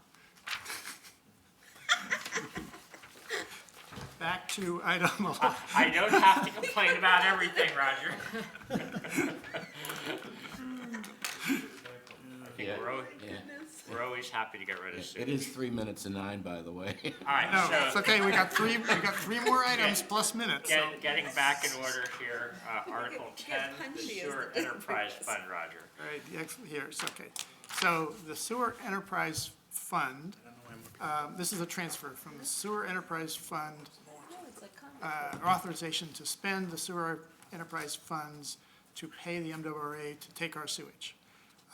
Sewer Enterprise Fund gets its money from the sewers part of everybody's property tax, or water sewer bill. So part of the money from that goes directly into this fund. The estimate is for this year that it's actually not going to be enough, and so there's an additional reservation from returned earnings to bring it up to a total of $6,444,500. And the subcommittee voted 2-0 to approve. Anything additional there?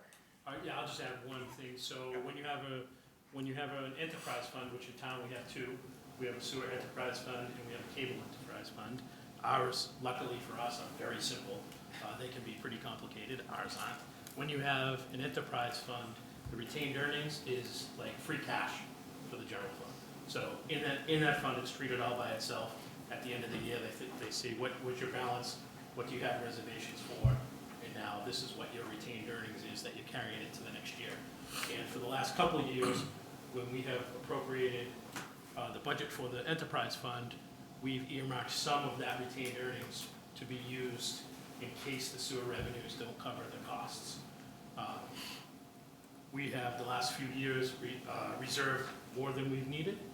We're doing the same this year. We're only estimating revenues to be about what they were last year, and this is for next year. So we feel like we'll have to do this reservation And then by the time we are back here for you in the 25 budget, we probably won't have to do it anymore. But we're also not charging things like service to the sewer enterprise fund, which we could. So at some point, when our fees are enough to cover our MWRA assessment and some small maintenance items, we'll be able to now move some debt service off of the operating budget into the enterprise fund. So And what's the balance on that fund? this was, we're about, at the end of this year, we'll be about 2 million in retained earnings. Okay, great. And just one clarification, the mention of the MWRA here is not water, it is only the sewer side. They're disjoint in. Deer Island. Yeah, Deer Island. Questions? Yeah. I'm sorry. No, go ahead. Never- questions? Th- Thank you, Mr. Chairman. So, I think you've actually answered it. It's not really free cash in the sense of the general fund free cash, it's within that enterprise fund Right, only. yeah, it's what it- It's unencumbered, Still like in, yeah, it's unencumbered, came from earnings. Okay, that's good. I think we're in good shape there. Thank you. How is this operationally, if it is, how is this operationally different than just a revolving account? Well, I think statutorily, they're different fund makeup. Just some but different- Operation-wise, the way we do it, not very different. Okay. The way it can be done in a full-blown enterprise fund, you would have all your revenues go there and charge all of your charges for all the sewer services, say we had just the sewer, or we had a water and sewer, we would charge everything to that fund. And then if the revenues don't make it up, we would have to explain to the DOR how we're gonna make up that money. It would have to be a separate appropriation from cash, from the operating budget, from whatever. So, and it can charge indirect costs back to the operating budget too. So in a full, fully allocated enterprise fund, it has much more leverage you can pull compared to a revolving account. The way we do it, the answer to your question, not much. All right, great to keep it simple. Mr. Chairman? Can I just do a quick follow-up? Yeah. So, the reason that the cash coming in is lower, sort of pandemic-related, is it mostly from the commercial side? Yes. Yeah, so it's the office space not being utilized that's doing Yeah, it? just lower Yeah. water usage, Yeah. means lower sewer bill. Yeah, okay, thank you. Sort of a side effect of that problem. Yeah, we were talking about It was 20%, going at home and not in the office. but we're coming back. Who'd have thought we'd ever complain about not enough sewage? Well, that- Move to approve? Second. Thank you. All right, this is the Article 10 Sewer Enterprise Fund, $6,444,500. Those in favor, raise your hand. Opposed? Abstain? 11-0-0. Next is Article 11, Transfer from Water Stabilization. Roger? All right, so, this is 1,285,351. It's a transfer from the general fund to the water stabilization fund. So in I may have this backwards anyway. In January, there was an authorization to move money from general fund into the water stabilization fund. Seems I got this backwards. So this is actually a transfer out of stabilization fund into the operating budget where it can be used to pay for the water that we get from the MWRA. And we've done this 4 or 5 years now in a row, ever since we put in place this, the plan for dealing with the MWRA, getting water from the MWRA. Subcommittee voted 2-0 to approve. Additional? Okay, any questions? No? Motion to approve. Second. Okay. This is Article 11, Transfer from Water Stabilization of $1,285,351. Those in favor, raise your hand. I think we just lost someone. We have 10 now, right? Okay. Opposed? Abstain? All right, that's 10-0-0. Make sure I get that right. Next is Article 13. Water main, there is no, 12 doesn't apply, right? Yeah. All right, 13 is right. water main upgrade replacement, Roger. Right, so, is it every other year, we allocate $1.5 million, or this year it's $1.5 million, toward upgrades to the water mains in Burlington. They are 50 years old roughly, and there's quite a number of stretches that should be replaced so that we avoid catastrophic failures that would inconvenience everybody for quite a while. So apparently this year, mains on Middlesex Turnpike, Blanchard and Wheeler Roads and Burlington Mall Road are on the list to be replaced. And the subcommittee voted 2-0 in favor, and Tom can probably fill in details.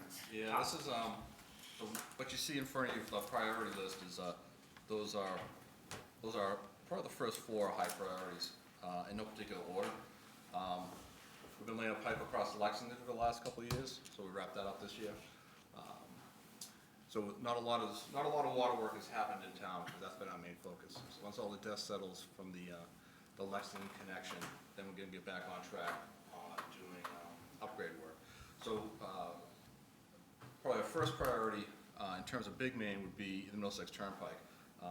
We have to upsize that main. Right now we have a 10-inch main there. Have to upsize it to at least a 16, maybe a 24, to provide better water flow into Burlington from Lexington. So this year, we have a couple small projects, Belmont and Cormier. Problems with the services out there, whether it's corrosion, or whether it's cathodic protection from the Tennessee Valley line. The copper is getting, it's getting all pitted, it's getting corroded. So we're gonna replace all those services out there with plastic. So there's a lot of work. I think there's like 50-odd services, and we've had probably 25 breaks in the last, I don't know, maybe last 10 years. So this is our hit list. This is like kind of a, I don't know, a living document. You'll see a lot of the sources came from SEA, from a 99 water study, and we move priorities around based on where we see problems, whether it's high break history or, you know, now we have a new connection, so kind of the focus has changed from the plants to the Lexington connection. So again, 1.5 every 2 million. We're kind of saving money up for the Middlesex Turnpike job. That's pretty big, 2.1 million. I guess I missed the number on Mall Road, but that's about $300,000. And then we have another connection to the tank, the Blanchard Road tank, and that's gonna be another 2.2. So we've got plenty of work ahead of us. You know, pick away at it with the 1.5 every couple of years. Okay. Questions? Go for it. Pick Frank. one. Right? Thank you, Mr. Chairman. So all of these, sort of every other year, we'll take a whack at this, and these are all gonna be borrowed. Is that the plan? This, This one is. Mr. Chairman, if I may. Yes. So, at Town Hall 1, Frank, we talked about Article 12 and 13 being recommended to do for Free cash. Typically, the 1.5 is, we end up doing for free cash. So, just one point to make. When we talk to our colleagues and when we talk to rating agencies, and we talk about every other year, we do either 3.5 million for roads, sidewalks, and parking lots, and 1.5 for water mains, you know, they're astonished at that. So kudos to Tom and the town and this body, this committee and town meeting body. And even more astonished when we say we pretty much keep all of the 1.5s off of the debt schedule. Yeah. Because that's about, you know, a couple $100,000 a year. Yeah, I forgot We're that. not funded for that. So, I don't know where, I thought I read somewhere. Yeah, I think Oh, the it says backup says borrowing, It because does. we did the original article as borrow, just in case, All right. until we talk. So this is gonna go to the floor as free cash. Okay, and, these service entrances that you're talking about that are corroding from, you know, something going on electrically, are these the 1-inch copper pipes going into the house? Yep.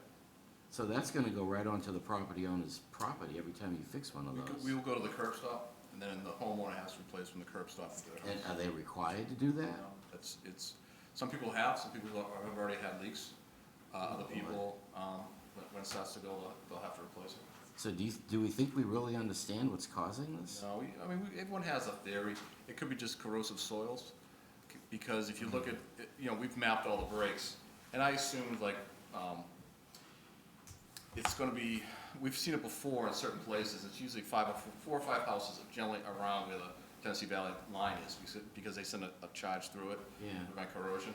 All right, well- But this is like the whole neighborhood, so I'm thinking maybe when they built the neighborhood, they got a bad batch of copper, and the copper is just, Okay, this sounds like possibly a bigger problem yet to happen, in terms of, the rate at which these pipes start to fail. well, you can see in certain neighborhoods, this neighborhood is copper on, it's most All of the it's. older ones are, aren't they? No, well, we have black iron, and that's a different problem. Down in the flats, we have a cluster of services that are black iron, and they're all, the system was, those pipes probably went in the mid-50s, so that black iron's been in the ground for almost 70 years. So are those on your list too?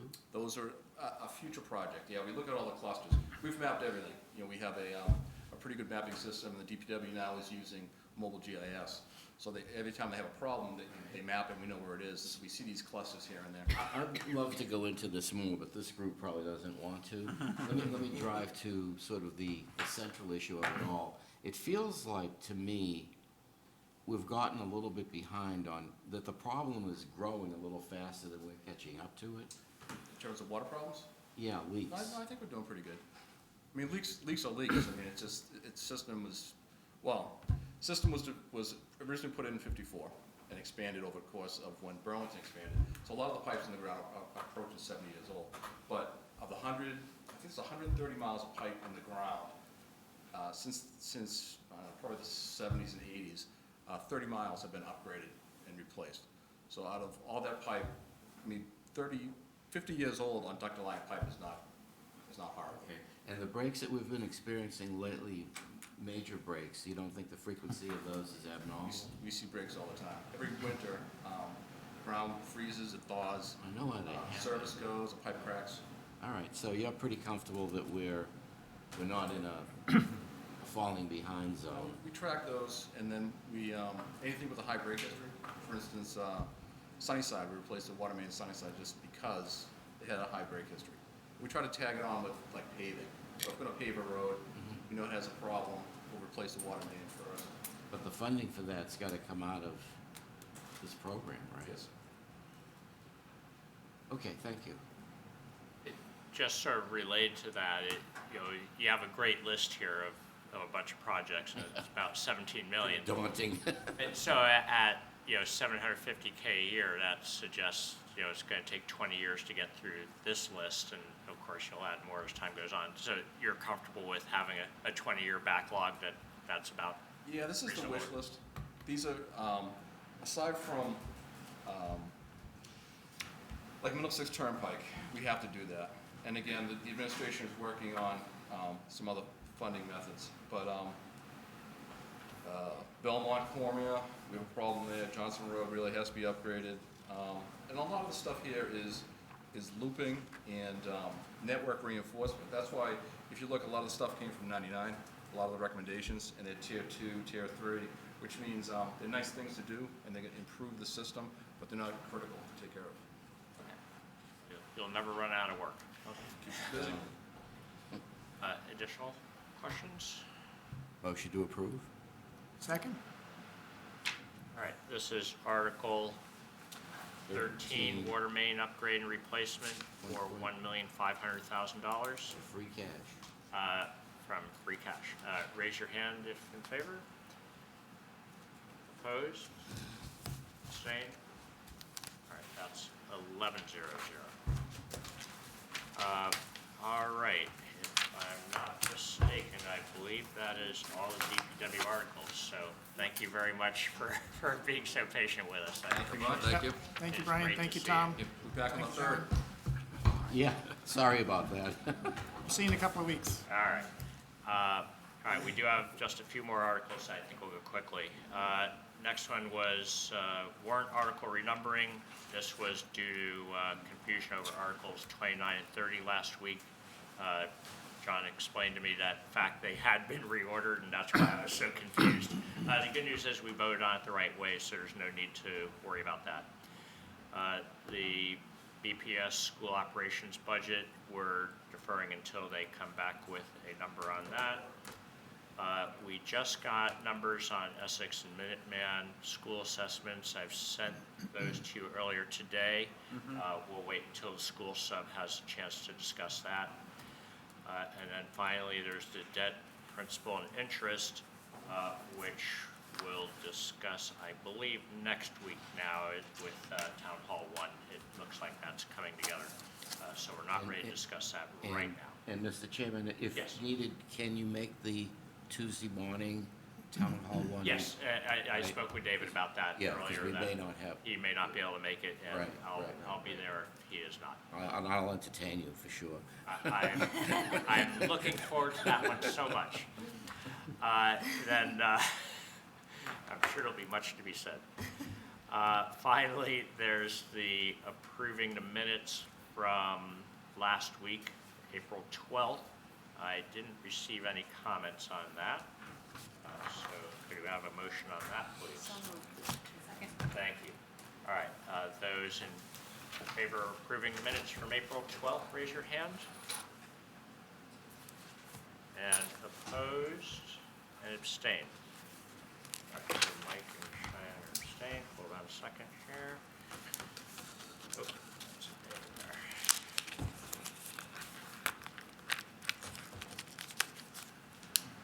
All right, and that adds up to 11. Good. All right, so that's 902 on that. And that is our agenda. So, anything further for today? We're adjourned.